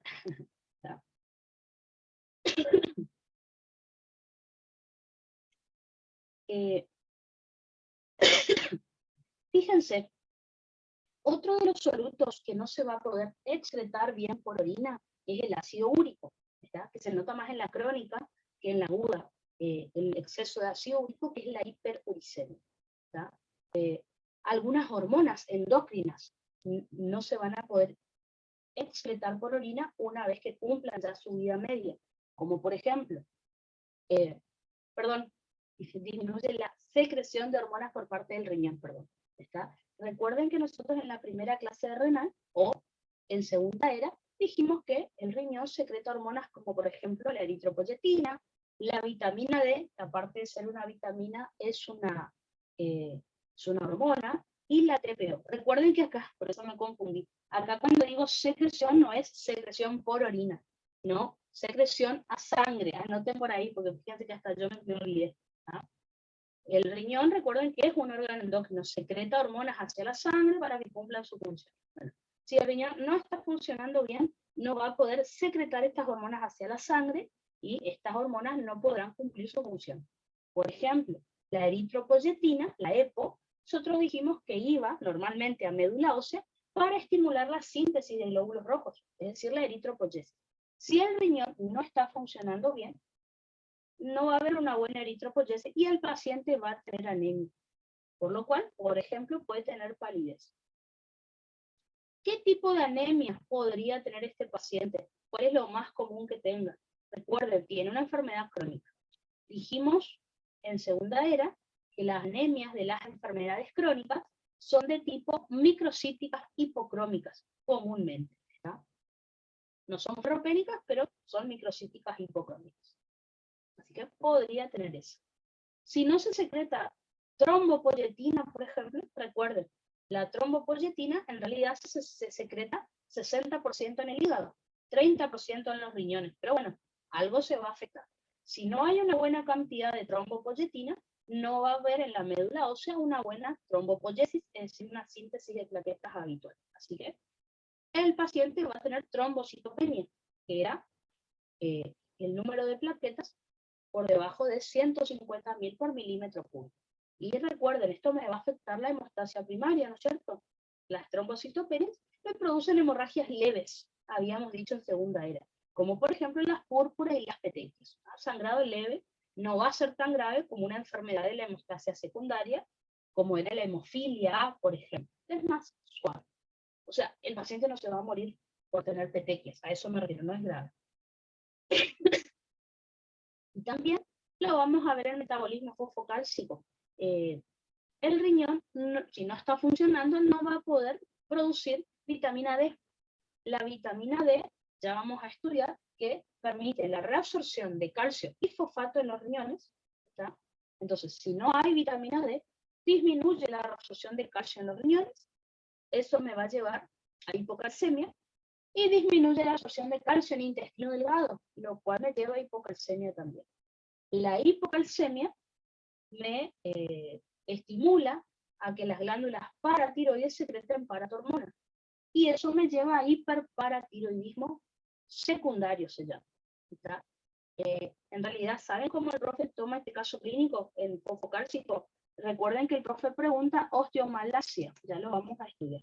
Osteomalacia, recuerden que es el hiperparatiroidismo secundario del adulto, porque en el niño se llama raquitismo, hiperparatiroidismo. ¿tá? Entonces, ¿por qué le llamo hiperparatiroidismo secundario? Porque el problema no fue de la paratiroides, el problema no es un problema en las glándulas paratiroides, el problema es falta de vitamina D que hace que haya hipocalcemia, y la hipocalcemia estimula la liberación de paratormona por parte de las glándulas paratiroides. Así que es un hiperparatiroidismo secundario, está ocurriendo en un adulto, por problemas renales generalmente en adultos, así que es osteomalacia se llama. No importa ahora, pero lo podemos relacionar tranquilamente. Ya vamos a hablar de osteomalacia y van a ver que les nombro problemas renales, insuficiencia renal, justamente. Fíjense que acá, otro de los problemas que vamos a tener, por favor, recién les dije, vuelvo a repetir, esto es a sangre. O sea, no estoy hablando de secreción a orina, porque secreción se interpreta como eso. A sangre, o disminuye la producción, la síntesis de hormonas, pongan ahí, entonces no les confundo con lo que escribí. Porque por ahí secreción se interpreta como orina. disminuye la síntesis y liberación de hormonas, pónganle, o como para no confundirse con secreción urinaria, digamos, porque si no ya veo que les hago meter la pata. Y después, fíjense que otro de los desechos que yo tendría que excretar, que tendría que eliminar por orina, son los derivados nitrogenados, ¿está? Dijimos que eran la urea y la creatinina, que al no poder excretar por orina se empiezan a acumular en sangre. Entonces empieza a aumentar la uremia, y esto ya dijimos que me produce pericarditis, neumonitis, pericarditis a nivel cardíaco, eso me lleva a arritmias, habíamos dicho también, en insuficiencia renal aguda, neumonitis, a nivel pulmonar. A nivel del sistema nervioso central dijimos estupor, que me puede llevar a un estado de inconsciencia, que es el coma. A nivel del aparato digestivo me puede llevar a náuseas y vómitos, y si el paciente vomita mucho no va a querer comer, así que va a tener anorexia. Y el exceso de urea se empieza como a acumular, a depositar en la piel, y me produce lo que se llama escarcha urémica. La escarcha urémica, entonces, en la piel del paciente empieza a aparecer como un polvillo blanco, podríamos decir así, como unas manchitas blancas, que por el exceso de urea se empieza a acumular en los tejidos. Y bueno, si aumenta la creatinina, recuerden, al aumentar la creatininemia, disminuye el clearance de creatinina. Dicho de otra manera, si no puedo eliminar creatinina por orina, eso es el clearance, se acumula en sangre. Así que acuérdense siempre, siempre que el clearance esté disminuido es porque se acumula creatinina en sangre. Siempre que la creatinina esté baja es porque se pierde mucho por orina. Siempre es al revés. ¿Está? A ver, creo que ahí ya, perfecto. Bueno, entonces, con eso, por las dudas, yo les diría que hagan hincapié mucho en insuficiencia renal aguda. Por las dudas, si el profe se vuelve medio loco y les pregunta crónica, algo, y yo sé que le pueden explicar re bien. Pero yo... Profe, si el clearance de creatinina abajo, ¿eso significa que se está acumulando en sangre? Exactamente. Recuerden que la palabra clearance o aclaramiento es, o depuración es, la eliminación de creatinina por orina. Entonces, si yo veo, ahora en la tarde vamos a practicar, yo veo que el clearance de creatinina está bajo, significa que los riñones no están eliminando creatinina por orina. Entonces, ¿dónde está esa creatinina? Se está acumulando en sangre. Por eso, siempre que el clearance de creatinina les dé bajo, en un cálculo que el profe les pida, toda esa creatinina se está acumulando. Entonces, clearance bajo, siempre creatinina en sangre alta. O al revés, si el clearance me da demasiado alto, toda esa creatinina que se está eliminando por orina no se está acumulando en sangre. Así que siempre creatininemia y clearance de creatinina son inversamente proporcionales. Si aparece mucho en orina, es porque está bajo en sangre. Si aparece mucho en sangre, es porque no se eliminó por orina. ¿Tá? Porque a veces, yo les digo porque a mí me pasaba, yo me confundía el clearance de creatinina con la creatininemia. A mí me pasaba eso. Acuérdense, si está muy aumentado en sangre es porque no se eliminó por orina o viceversa. ¿Tá? Siempre al revés están los dos en un paciente con insuficiencia renal. Si no, si el paciente está sano, ambos tendrían que estar normales, obviamente. Perfecto, entonces. Ahora la tarde, entonces, con esto terminamos renal. ¿Por qué? Porque ahora vamos a comenzar a ver un tema nuevo que es ácido base, que también entra renal y entra respiratorio. Pero bueno, ahí ya tenemos que mezclar un poquito los temas. Entra renal, respiratorio y sangre de vuelta en este tema que vamos a estudiar. Así que hoy vamos a dar ácido base y a la tarde, si terminamos ácido base, les preparé un PowerPoint para, sobre todo, algunos ejercicios de renal, para ver qué hacer en cada caso, algunos casitos clínicos de acidosis o alcalosis, para ver, habrán visto que el profe toma mucho en los escritos acidosis y alcalosis, así que bueno. Entonces, vamos a comenzar entonces con este tema, que es el equilibrio ácido-base.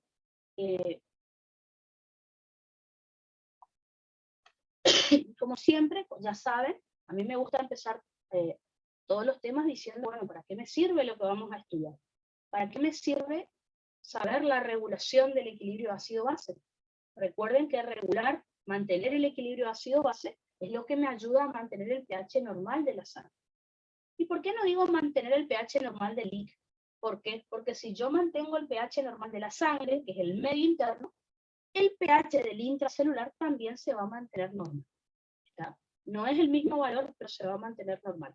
El pH de la sangre, por ejemplo, su valor de referencia es de 7,35 a 7,45. Ya vamos a ver en un ratito que pH por encima de 7 es alcalino o básico. ¿Está? En un ratito les muestro qué significa eso. Les comento por las dudas. Bueno, acá está. El pH del líquido es un poco más bajo, 7,10. Pero acuérdense, la sangre es el medio interno. Yo mantengo el equilibrio en el medio interno, el intracelular también se va a mantener normal. Así que, ¿para qué me sirve mantener normal el pH de la sangre? ¿Qué tiene de importante? Bueno, hay muchas cosas que van a funcionar perfecto con pH normal. Por ejemplo, el mantenimiento del metabolismo tisular. Como yo les decía, si el pH de la sangre se mantiene entre 7,35 a 7,45, el del intracelular también se va a mantener normal. Fíjense que el del líquido es 7,10, un poquito más bajo que el de la sangre. Por ejemplo, ¿qué pasa si me baja mucho el pH de la sangre? Acidosis es por debajo de 7,35. Bueno, eso va a hacer que baje también el del líquido y eso me va a producir depresión del metabolismo celular. Las células van a trabajar menos. Y bueno, muchas funciones se pueden alterar en ese caso. Otra de las situaciones que va a funcionar con pH normal es el mantenimiento del calcio iónico.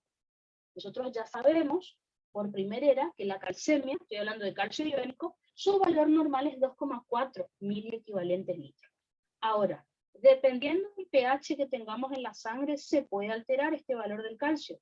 Por ejemplo, en la acidosis vamos a ver sedimentación del calcio y se va a depositar, por ejemplo, en los tejidos. ¿Está? Entonces, podemos tener ese problema. Por ejemplo, otra de las funciones que se va a ver afectada si se afecta el pH es la actividad enzimática. Ustedes en primera era de bioquímica vieron que una de las formas de regular la función de una enzima es por pH. Incluso vieron un gráfico donde había un pH óptimo en el cual cada enzima actuaba. Entonces, por ejemplo, las enzimas séricas, ustedes vieron en bioquímica que actúan a pH normal de la sangre. Si el pH está muy por abajo o muy por encima de ese pH óptimo, la enzima no va a funcionar bien. ¿Está? Así que, ya sea en una situación de acidosis o alcalosis, va a disminuir la función enzimática porque las enzimas séricas no van a estar en su pH óptimo para actuar. Y por otro lado, otra de las funciones que va a funcionar, otra de las funciones que vamos a observar gracias al pH normal es la actividad de las proteínas transportadoras en sangre, como por ejemplo la albúmina. La albúmina va a cambiar mucho la afinidad por las sustancias a transportar si varía el pH. Recuerden, la albúmina habíamos dicho que era una proteína, aparte de mantener la presión oncótica en los capilares, es transportadora. Por ejemplo, me transporta fosfolípidos, me transporta calcio, me transporta hormonas, que son liposolubles, vitaminas liposolubles. Entonces, imagínense, si se altera el pH, se va a alterar la afinidad de la albúmina por estos solutos que tiene que transportar. Entonces, por ejemplo, en un estado de acidosis, o sea, cuando el pH está por debajo de 7,35, la albúmina disminuye su afinidad por los solutos que va a transportar. ¿Está? En cambio, si estamos en un estado de alcalosis, por ejemplo, un pH por encima de 7,45, la albúmina tiene más afinidad por los solutos a transportar. Y mucha afinidad significa que a lo mejor no los quiere soltar. Entonces, estos solutos van a variar sus cantidades en sangre, debido a que la albúmina o no los quiere transportar o tiene mucha afinidad por ellos. Ya vamos a ver entonces, en la parte de la clínica, esto lo podemos llegar a observar. Así que, por esto, nosotros tenemos que estudiar básicamente equilibrio ácido-base, para saber que si el pH no está normal, hay muchas funciones que van a fallar, digamos. Así que empecemos por el principio. Esto, si se acuerdan, ya lo dimos en primera era. Lo que pasa es que era porque estábamos hablando de agua, si mal no recuerdo. Sí, era agua. Y yo le decía que el agua tiene un pH de 7 que es neutro. Así que el pH, recuerden, les pongo acá de todas maneras, recuerden que el término pH en realidad significa potencial hidrogenión, ¿se acuerdan? Eso significa realmente la palabra, la sigla pH. Potencial hidrogenión. Recuerden que el hidrógeno son los protones. ¿Ah? Entonces, si tuviéramos que definir qué es el pH, vamos a decir que es la inversa del logaritmo de la concentración de protones, como yo siempre les digo. Ahora, ¿qué significa esta definición? Porque es una definición que por ahí no entendemos. Bueno, es porque la definición está hecha en base a una fórmula, a una ecuación, que es la ecuación de Sorensen. Fíjense que la ecuación de Sorensen me dice que el pH es igual a menos logaritmo de la concentración de protones en sangre, por ejemplo. En realidad, esta ecuación la podemos hacer para cualquier líquido que yo quiera calcular su pH, no hay problema. Nosotros lo vamos a hacer para sangre. Entonces, ¿qué podríamos saber acerca de la sangre? Que la concentración de protones que nosotros tenemos en sangre es demasiado baja. Fíjense, el valor normal de los protones en sangre es 40 por 10 a la menos 9 molar. ¿Qué significa? Que yo tengo 40 por 10 a la menos 9 moles de protones por litro de solución, o sea, por litro de sangre, vamos a suponer. Para que ustedes entiendan, en realidad, para que no entiendan qué es este número, 40 por 10 a la menos 9 es lo mismo que decir 0,00000000 40 moles por litro de solución. O anoten por favor por ahí, pero ya en primera les dije, es lo mismo que decir 40 nanomoles. Así puso el profe en el show y el año pasado yo me quería matar. Claro, esto es lo mismo que decir 40 nanomoles, ¿ah? Por litro de solución. Es lo mismo. 40 por 10 a la menos 9 molar, o este número re gigante que no les va a tocar, ¿ah? Pero para que tengan una idea. O 40 nanomoles por litro de solución. ¿Por qué le puse este número que a nadie le interesa acá? ¿Por qué le puse esto? Para que ustedes vean que cuando yo les digo que la concentración es muy baja, ¿ven lo bajo que es? Entonces, vamos a poner un ejemplo. Si yo les digo que de 40 moles, de 0,00040 moles, aumentó a 0,0050 moles por litro de solución. Ustedes me dirían, uy, eso es muchísimo, uy, eso no aumentó tanto. El número es tan, pero tan bajo, que si se altera un poquito ese número, la verdad que yo no me voy a dar cuenta. En vez de 0,00000040, Ernie me pone 50. ¿Será que eso significa que aumentó mucho el protón? ¿Significa que no aumentó tanto? Bueno, con este número que tenemos acá se podrán dar cuenta que no nos damos realmente cuenta de qué número es el que está acá. Sabemos por la cantidad de cero que tiene, que es re bajo, pero realmente en nuestra mente no podemos pensar en qué significa eso.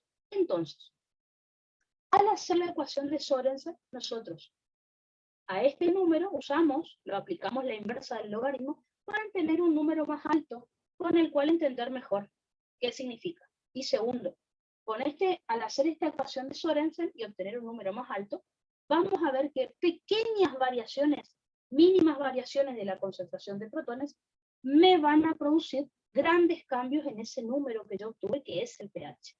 ¿Está? Porque como les dije, si yo acá a este número tan horrible que les puse le cambio un poquito, ¿será mucho, será poco lo que aumentó ahí?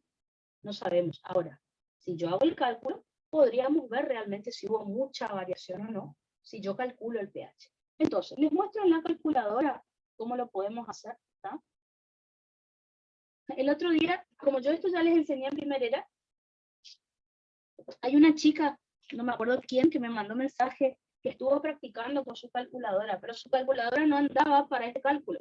Así que practiquen antes de ir a rendir el examen. Hay calculadoras que da error cuando uno quiere hacer estos cálculos, por eso es raro, ¿no? Así que miren a ver qué calculadora tienen y si anda para hacer la ecuación de Sorensen o la de Henderson que les voy a enseñar ahora. ¿Está? Así que, como les dije, una de las ecuaciones que podemos realizar, dijimos que era la ecuación de Sorensen. Esto que yo les muestro, lo tienen que saber para saber qué es el pH. Pero vamos a ver que la ecuación que realmente nosotros vamos a hacer para casos clínicos es la de Henderson y Hasselbalch, que ya les muestro en un ratito. Entonces, la ecuación de Sorensen me decía que el pH es el menos logaritmo de la concentración de protones, ¿no es cierto? Así que esto sería, con los números que les dije recién, que tenemos que hacer menos logaritmo de 40 por 10 a la menos 9, ¿no es cierto? Eso es lo que me está pidiendo el cálculo que yo haga.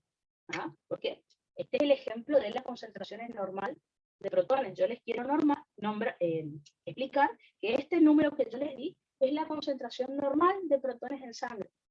¿Ah? Entonces, fíjense, vamos a hacer en la calculadora menos, ¿ah? Acá está la tecla de log, así que menos log, y ahí pongo 40, no hay que poner por 10, porque por 10 la calculadora interpreta multiplicación. Entonces nosotros tenemos que usar esta tecla, en vez de por 10, exponente a la menos 9. Y ahí fíjense que me da 7,39. Ya dijimos que el valor normal de protones en sangre era de 7,35 a 7,45. Así que me dio dentro del rango que yo les dije. Vuelvo a repetir. Entonces, menos logaritmo de 40. No pongan por 10, porque fíjense si yo pongo por 10 menos 9, miren, me da nada que ver. ¿Tá? Entonces no se hace así. Menos logaritmo de 40 exponente, o sea, eso significaría por 10, elevado a la menos 9 potencia. Fíjense que me da 7,39. Vamos a suponer, como yo les dije, vieron que hace un ratito les dije, ¿qué pasa si aumenta mucho la concentración de protones? Dijimos que como el pH era la inversa del logaritmo de la concentración de protones, si aumenta protón tiene que disminuir pH. Vamos a ver si es cierto. ¿Se acuerdan que hace un ratito les dije, supongamos que en vez de 40 hay 50? ¿Recuerdan que les dije? Vamos a ver si es cierto. Si aumenta el protón, tiene que darle más bajo este número, porque es la inversa del logaritmo. Veamos si es verdad. Vamos a inventar, en vez de menos logaritmo de 40, vamos a suponer que tenemos 50, para que tengan una idea. Así que vamos a hacer de vuelta. Tenemos menos logaritmo, en vez de 40 aumentó un poquito protón, vamos a ver qué pasa. De 50 exponente a la menos 9, por poner un ejemplo. Fíjense, me dio un pH de 7,30. Entonces, ¿ven? Si aumenta este número, si aumenta la concentración de protones, me va a disminuir el pH, para que tengan una idea de que siempre es así, porque es la inversa del logaritmo. ¿Está? A ver, preguntitas. Ah, perfecto, ya. Perfecto, Nicole, ¿está? Entonces, recuerden, si aumenta la concentración de protones, me va a disminuir el pH. Eso siempre va a ocurrir así. ¿No? Ahí les puse en el pizarrón de todas maneras cómo se hace el cálculo, pero les quería mostrar yo en la calculadora. Entonces fíjense, ¿qué alteraciones podemos tener? Como el pH es la inversa del logaritmo, habrán visto recién en el ejemplo. Si aumenta la concentración de protones, me disminuye el pH siempre. Si disminuye la concentración de protones en sangre, aumenta el pH. ¿Tá? Y no se olviden de anotar que 40 por 10 a la menos 9 molar es lo mismo que decir 40 nanomoles por litro de solución. ¿Tá? Eso, el profe, si se fijan, en las preguntas que les pasé, puso en un choice el año pasado. ¿Tá? No me acuerdo si era para el aéreo respiratorio, pero lo ha preguntado. Acá está lo que yo les decía, ¿ven? Menos logaritmo de 40 por 10 a la menos 9. Acá en la cálculo les puse menos log 40 exponente menos 9, por ejemplo, para poder hacer el cálculo. ¿Tá? Ahora, si a ustedes les toca un caso clínico, sabiendo los valores de bicarbonato, entonces, generalmente, por los choices que yo he visto que el profe les tomó el año pasado, el profe ya les daba el pH del paciente, bicarbonato y PCO2, ¿no es cierto? Ustedes ahí ya vamos a ver que pueden decir qué tipo de alteración tiene el paciente, ¿tá? Que ya vamos a estudiar eso. Vamos a suponer que el profe les da un caso clínico, les da el bicarbonato y la presión de dióxido de carbono, pero no les da el pH. De todas maneras, ustedes lo pueden sacar. Fíjense que lo pueden sacar con esta fórmula que está acá, que la vamos a practicar, que es la ecuación de Henderson y Hasselbalch. La ecuación de Henderson y Hasselbalch es para sacar el pH del paciente. Fíjense que me dice que el pH es igual a pK más el logaritmo de la concentración de bicarbonato en sangre dividido 0,0301 por la presión de dióxido de carbono del paciente. Primero, Les muestro cómo se calcula. ¿De dónde voy a sacar estos datos? Pregunta de examen. ¿Vieron cuando les dije en RESPI, por ejemplo, los volúmenes y capacidades normales del pulmonares, ¿dónde se medía? Dijimos que era con la plethysmografía. Por ejemplo, el BEF1 y la capacidad vital forzada, ¿con qué estudio se realiza? Espirometría. Bueno, pregunta de examen. Los valores que figuran ahí, bicarbonato, PCO2, ¿de dónde se sacan? De una gasometría arterial. Gasometría arterial se llama, o sea, le saco sangre arterial al paciente y ahí voy a medir datos que ya vamos a ver que van a aparecer. Gasometría arterial, es decir, le saco gases en sangre al paciente, sangre arterial, y ahí evalúo el estado ácido-base del paciente. No se saca sangre venosa.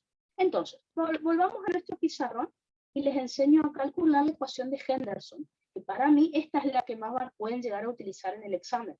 Porque si el profe no me da pH, yo lo tengo que saber calcular. Así que ya vimos la ecuación de Sorensen, por las dudas, por la definición. Vamos a ver ahora la ecuación de Henderson y Hasselbalch. La ecuación de Henderson y Hasselbalch me dice lo siguiente. Me dice que el pH es igual a pK más el logaritmo, y ahí vamos a tener, por un lado, la concentración de bicarbonato en sangre dividido 0,03, creo que dice el profe a veces, yo pongo el número completo, 0,0301 por la presión arterial, no se pone porque sé que es en arteria, pero es la presión arterial de dióxido de carbono. Esta es la formulita entonces que nosotros vamos a tener que resolver. Vamos primero con una cuestión que está ahí en el pizarrón, pero les comento acá. Dice pK. ¿Qué significa pK? El pK es un pH constante, eso realmente significa. ¿pH constante de qué? Ven acá que nosotros tenemos el bicarbonato y la presión de dióxido de carbono. Bueno, ya vamos a estudiar que el bicarbonato es una base, o sea, es alcalino. Y el dióxido de carbono es un ácido. Entonces, ¿qué significa pK? X es un número experimental, o sea que siempre van a poner el mismo. ¿Qué significa pK? Lo tienen escrito en pizarrón, así que necesito que me entiendan nomás. pK es el pH en el cual, el pH que tendría que tener la sangre para que bicarbonato y dióxido de carbono se encuentren en la misma concentración en sangre. Tengamos un equilibrio de ambos. Entonces, experimentalmente se sabe que el pH en el cual el bicarbonato y el dióxido de carbono están en la misma cantidad, o sea, base y ácido están en la misma cantidad en sangre, es 6,1. Eso es, obviamente nosotros nunca podemos tener este pH porque estaríamos muertos hace rato. Un paciente, se ha visto pacientes con pH de 7 que llegaron a vivir. Después, por debajo de eso, nadie vive. Así que, ¿qué es la pK? Es el pH en el cual tenemos la misma cantidad en sangre de bicarbonato y dióxido de carbono. En un ratito les muestro un gráfico, que si el pH está más bajo que esto, suele predominar lo ácido, que es el dióxido de carbono. Si el pH suele ser más alto que esto, predomina bicarbonato. Ya les voy a mostrar un gráfico. Por ahora, para el cálculo, siempre tienen que poner 6,1. Esa sería la idea. Les explico qué significa, pero siempre en este cálculo no va a cambiar porque es experimental. Se pone 6,1. De todas maneras, les voy a explicar la teoría de por qué es así. ¿Está? Después, vamos a poner más el logaritmo de la concentración de bicarbonato en sangre. Este dato el profe les tiene que dar. ¿Está? Pero recuerden, vamos a hacer con lo normal. Recuerden que ya dijimos en primera era, aunque no lo usamos en primera era, el bicarbonato, recuerden que el valor normal es de 22 a 26 miliequivalentes litros. Lo tienen anotado ahí, pero vamos a poner intermedio 24, ¿no es cierto? 24 miliequivalentes litros vamos a suponer. Luego, este número también es parte de la fórmula 0,0301, se pone tal cual, siempre. No tiene explicación como esto se pone siempre así nada más, como parte de la fórmula, por este número también le va a dar el profe, pero nosotros ya lo dimos en respiratorio. Dijimos que la presión arterial de dióxido de carbono era de 35 a 45 miliequivalentes, 35 a 45 milímetros de mercurio. Yo con mi trastorno obsesivo compulsivo tiene que estar en el medio del 24. Entonces, presión arterial de dióxido de carbono, 35 a 45 milímetros de mercurio, ya dijimos en RESPI. Vamos a poner entonces 40, como para poner un número intermedio. Les aconsejo entonces que si lo van a hacer en la calculadora, hagan esto entre paréntesis. Si quieren más rápido, esto también entre paréntesis. Si quieren, lo hacen, les muestro paso por paso, pero si lo quieren hacer directo, fíjense. Vamos a hacer 6,1 más el logaritmo, abro paréntesis, de 24, dividido. Abro paréntesis de vuelta para hacer esto, 0,0301 por 40, cierro doble paréntesis. O sea, cierro este y cierro este. Y fíjense cuánto me dio, 7,39. Vamos a hacerlo paso por paso. ¿Qué significa paso por paso? Que primero tienen que hacer esta división. ¿Sí? Si quieren paso por paso, también lo pueden hacer. 6,1 más logaritmo de 24 dividido, y ahí hacen primero este cálculo. Fíjense, 0,0301 por 40. Fíjense que me da 1,20. O 1,204, como quieran. 1,20. Voy a seguir entonces. A continuación, tengo que resolver esta división. Es decir, vuelvo a poner 6,1 más el logaritmo, y ahí hago la división primero. 24, fíjense, dividido 1,20. Me da 20. Así que me queda esto como logaritmo de 20. Ahora, si quieren, pueden hacer el logaritmo de 20. Así que voy a poner 6,1 más, veamos, calculadora, ¿cuánto es el logaritmo de 20? Log 20. 1,30 me dio.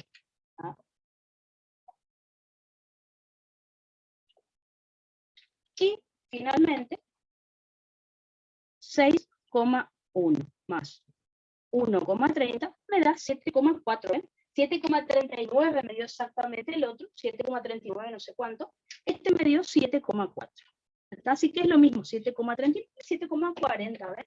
Me dio exactamente lo mismo. Así que ustedes pueden hacer primero esta multiplicación, luego hacen esta división, luego el logaritmo y luego suman al 6,1. O si no, vuelvo a repetir como lo hice al principio.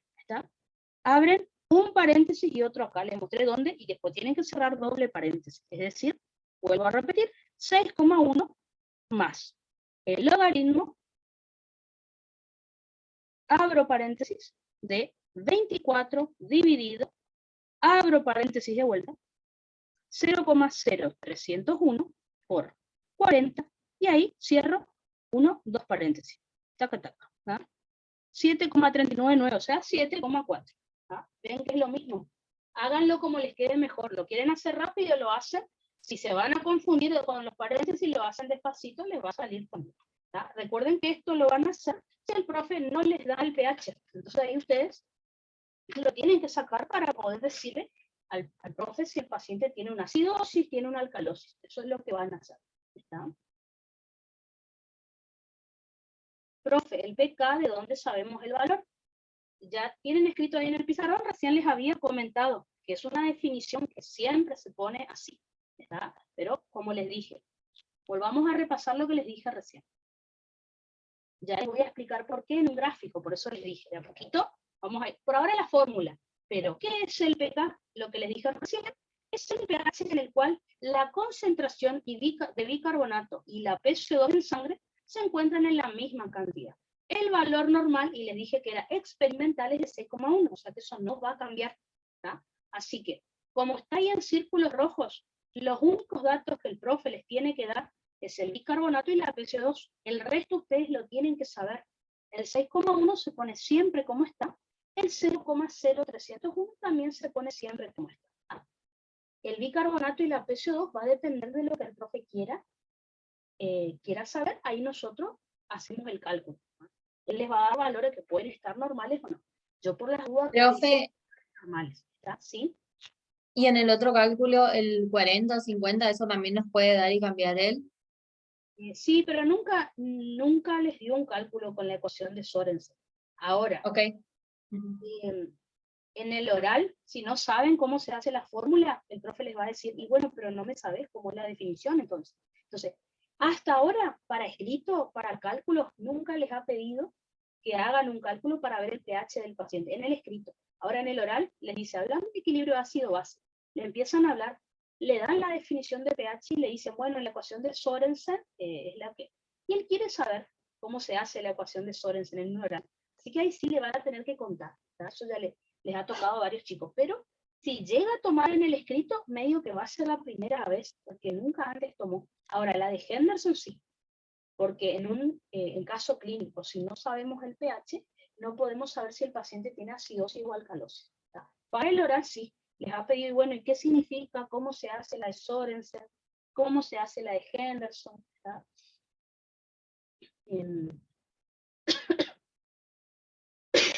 Entonces, el pK que figura acá, recuerden que siempre van a poner 6,1, pero ¿qué significa ese pK? Experimentalmente se sabe que si la sangre tuviera un pH de 6,1, re ácido para una persona no vive con ese pH, pero si la sangre tuviera un pH de 6,1, tendríamos la misma cantidad de bicarbonato y dióxido de carbono en sangre. ¿Por qué estoy nombrando estas dos sustancias? Ustedes recuerdan que por la reacción de la anhidrasa carbónica, dióxido de carbono se puede convertir en bicarbonato y bicarbonato se puede convertir en dióxido de carbono. El dióxido de carbono es la parte ácida, el bicarbonato es lo alcalino. Entonces, si el pH en la sangre fuera de 6,1, significa que tendríamos la misma cantidad de base, que es el bicarbonato, que de ácido. Piensen, ¿qué pH tenemos nosotros habitualmente? 7,4, o sea que está re lejos de mi pK, el pH. ¿Está? Ya vamos a ver en un gráfico enseguida que a pH normal predomina el bicarbonato, que es lo alcalino, porque el pH subió por encima de 6,1, se volvió más alcalino, por lo tanto predominan las bases. Si el pH fuera más bajo que el pK, predominaría el ácido. Eso no se preocupen, lo vamos a ver en un gráfico. Por ahora, quiero que aprendan a hacer la fórmula, y ya vamos a la explicación teórica. Entonces, ¿qué significa este pK de 6,1 que siempre van a poner así? Que a pH normal siempre tenemos más cantidad de bicarbonato que dióxido de carbono en sangre. O sea, más base que ácidos. ¿No? Después, el bicarbonato en sangre, que recuerden que se saca de la gasometría arterial, el valor normal es de 22 a 26 milequivalentes litros, y el dióxido de carbono en sangre arterial, o sea, en los libros nunca suele aparecer, pero recuerden que es la PACO2 con A minúscula, ¿se acuerdan? ¿Por qué no se aclara en los libros? Porque si hice una gasometría arterial, sé que eso es arterial, que no es venoso. Pero por las dudas, si lo llegan a leer en el caso clínico del profe, es presión arterial de dióxido de carbono. PACO2 con A minúscula, como dijimos en resto. Recuerden que el valor normal de la presión arterial de dióxido de carbono en sangre arterial es de 35 a 45 milímetros de mercurio. Yo acá el cálculo lo hice con valores normales para que vean que me da lo mismo que la ecuación de Sorensen. El profe les va a dar los valores que él quiera. Así que eso es lo que vamos a ver. Así que ya sabemos cómo hacer el cálculo. Ahora, el pH puede tomar valores de 1 a 15, perdón, de 1 a 14. Entonces, en sangre voy a estar en 7 y pico siempre, 7, algo, 7. Pero si analizo el pH de cualquier líquido de la sangre, como dijimos en primera, de cualquier líquido de la naturaleza, si quieren, el pH puede ir en una escala del 1 al 14. ¿Tá? ¿Qué significa eso? Del 1 al 14. Si el pH es menor a 7, significa que es ácido. O sea, de 1 a 6,99, vamos a decir que esa sustancia, ese líquido, es ácido. Por ejemplo, veamos ejemplos del organismo. Tenemos el jugo gástrico, que es el líquido más ácido que tenemos en el cuerpo. Fíjense que tiene un pH de 1,5 a 3. La orina, por ejemplo, tiene un pH de 5 a 6. La saliva tiene un pH de 6. Por ejemplo, la vagina tiene un pH de 4 a 5. dependiendo de si es una mujer fértil o menopáusica, pero bueno, por ahí anda. Así que fíjense, de pH de 1 a 6,99, o sea, menor a 7 es ácido. Si el pH es exactamente 7 es neutro. Por eso lo hemos estudiado en primera cuando dimos agua, porque dijimos que el agua tiene pH neutro, tiene la misma cantidad de oxidrilos que de protones. Eso lo habíamos dicho en primera. Cuando el agua se disocia, recuerden que el agua no se separa en 2 hidrógenos y un oxígeno, no. Se separa en un hidrógeno, que es el ácido, y en un oxidrilo o hidroxilo, que es la base, y tiene 1 y 1, o sea, la misma cantidad de ambos. Por eso el agua es neutra. Perdón, tiene pH neutro. Ahora, si ustedes encuentran algún líquido en la naturaleza que tenga un pH mayor a 7, o sea, de 7,1 a 14, hasta 14, significa que su pH es alcalino o básico. Por ejemplo, como les dije, la sangre es ligeramente alcalina, ¿ven? Tiene un pH de 7,35 a 7,45. El jugo pancreático es lo más alcalino que van a encontrar en el cuerpo. Tiene un pH de 8 a 8,3. Por ejemplo, la bilis tiene un pH de 7,8 a 8. ¿Tá? Para poner ejemplos de el organismo. ¿Tá? Ahora, yo les dije, un pH por abajo de 7 es ácido, un pH por encima de 7 es alcalino o básico. Bueno, ¿qué es un ácido y qué es una base, por empezar? Si tuviéramos que definir qué es eso. ¿Ah? Primero, un ácido, si tenemos que definir, vamos a decir que es toda sustancia capaz de liberar protones al disociarse. O sea, cuando esta sustancia se rompe, libera protones. Bueno, eso es un ácido. Así que si tuviéramos que simbolizar esta reacción química, AH simbolizaría el ácido, que cuando se rompe me genera una base que va a tener carga negativa, y el protón, que es el ácido justamente, que tiene carga positiva. Así que toda sustancia así cuando se rompe libera protón significa que es un ácido. Por ejemplo, el dióxido de carbono es un ácido, porque mediante la reacción de la anhidrasa carbónica me va a producir ácido carbónico, que también es un ácido, y el ácido carbónico luego me produce protones. O sea que dióxido de carbono y ácido carbónico son ácidos, ¿tá? Porque finalmente me va a dar protones. Por ejemplo, podemos hablar también del ácido sulfúrico, del ácido láctico, del ácido pirúvico. Ejemplos de diferentes ácidos que tenemos en el organismo. Acá les muestro sin esta fórmula genérica, por ejemplo, el ácido carbónico, es decir, el H2CO3, mediante la enzima anhidrasa carbónica me genera un bicarbonato, que como ven acá arriba es la base, con carga negativa, y es una base, o álcalis, y tenemos el protón, que tiene la carga positiva. Entonces, ahora, la base es todo lo opuesto. Entonces, una base o álcalis es toda sustancia capaz de aceptar protones, o sea, se une con el protón y se convierte en otra sustancia. Entonces, el ácido, al romperse, libera protones. La base se une a los protones. Así que, fíjense que una base o álcalis es toda sustancia capaz de aceptar protones.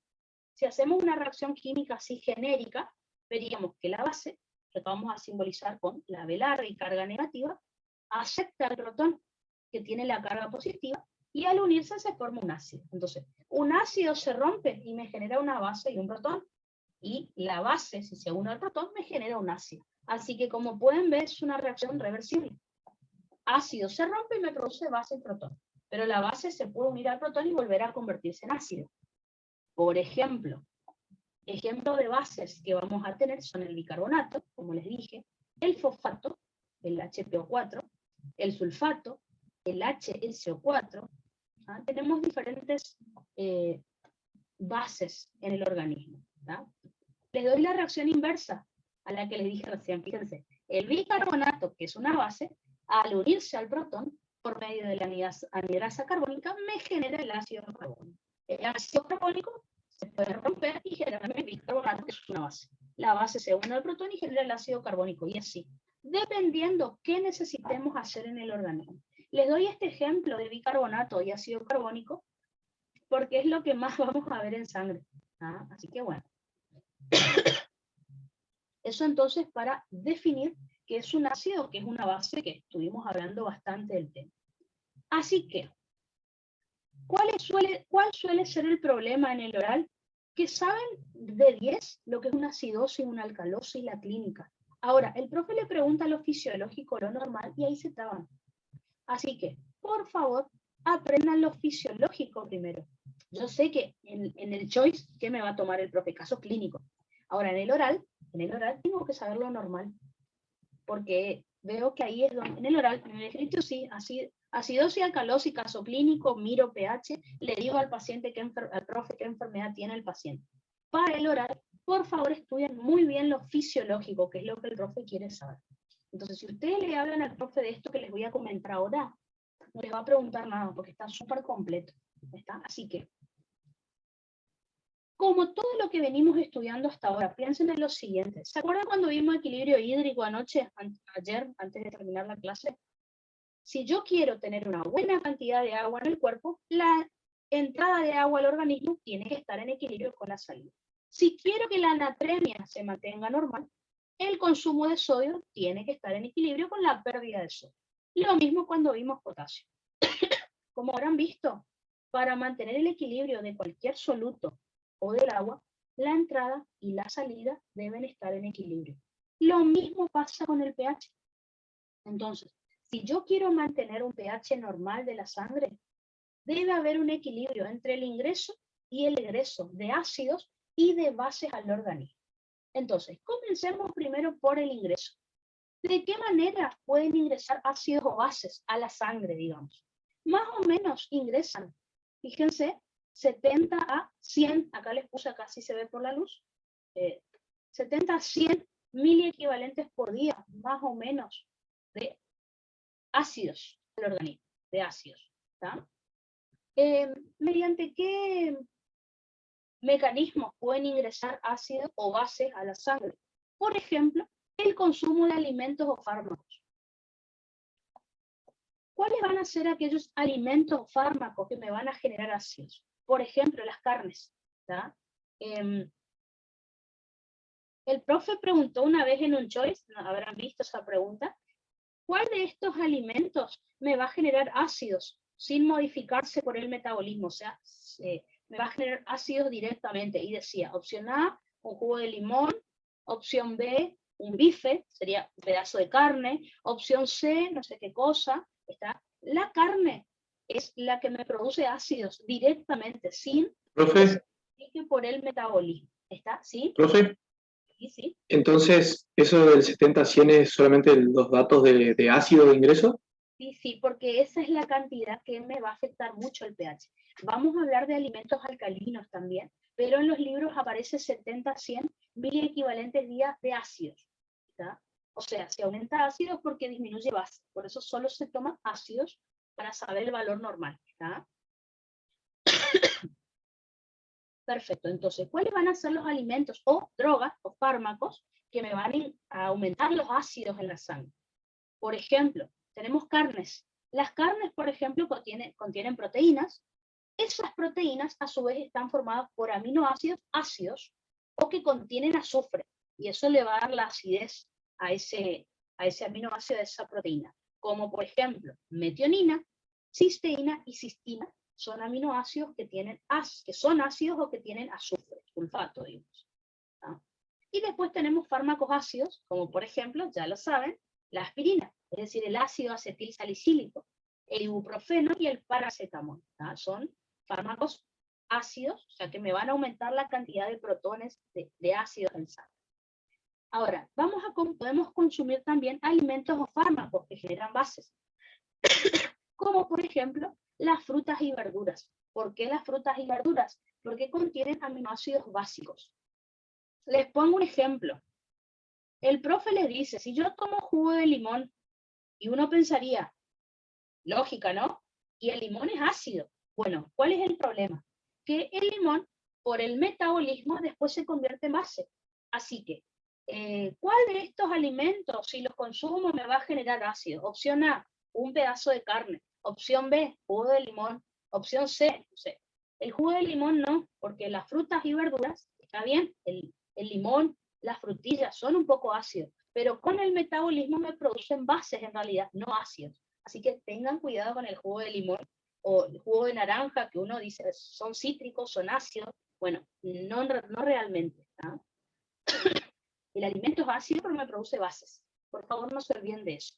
¿Está? Contienen aminoácidos ácidos. Por ejemplo, limón, naranja, frutilla. Pero al metabolizarse se convierten en bicarbonato. En cambio, la carne directamente me produce ácidos. No hay otra que hacer. ¿Está? Entonces, por ejemplo, pueden anotar acá. Los cítricos son alimentos ácidos, pero me forman bases. Por ejemplo, la pera sí es alcalino por donde lo miren. Las verduras de hoja verde son realcalinas.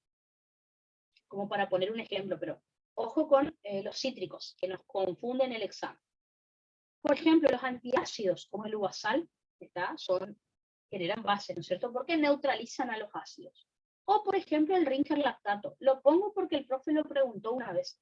El Ringer lactato, entonces, al administrarse, contiene ácido láctico, pero luego el ácido láctico se metaboliza y se convierte en bicarbonato. O sea que yo veo el lactato y digo, listo, un ácido. No.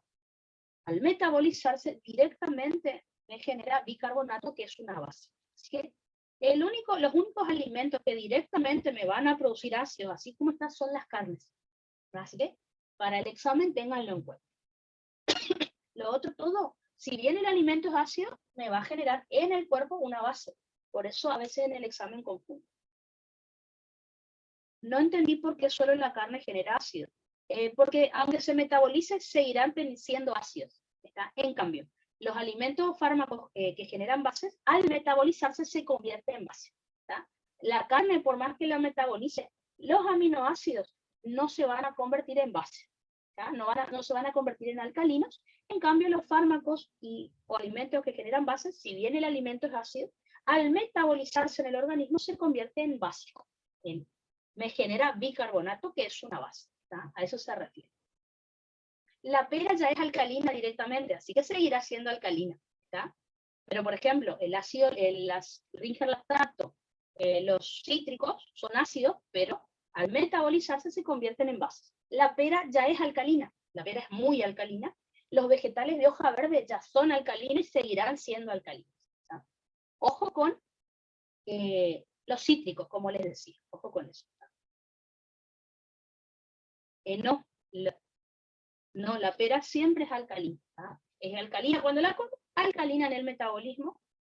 Los vegetales de hoja verde son alcalinos cuando los como, alcalinos cuando los metabolizo.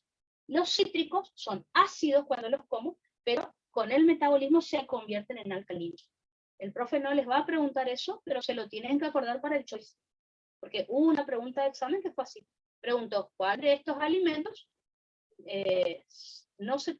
seguirá siendo ácido luego del metabolismo o algo así? Era la carne, porque ponían lo demás. De nada. Perfecto. Y después puede ser que se produzcan ácidos por el organismo.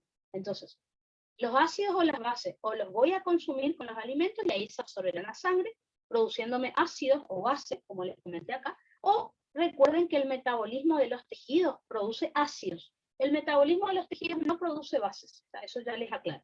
Solo con los alimentos podemos consumir bases o ácidos, y con el metabolismo solo se producen ácidos, como por ejemplo la cetogénesis, donde se van a producir cuerpos cetónicos, como la acetona, el acetoacetato y el hidroxibutirato, que a partir de ácidos grasos se generan y son ácidos ya, directamente.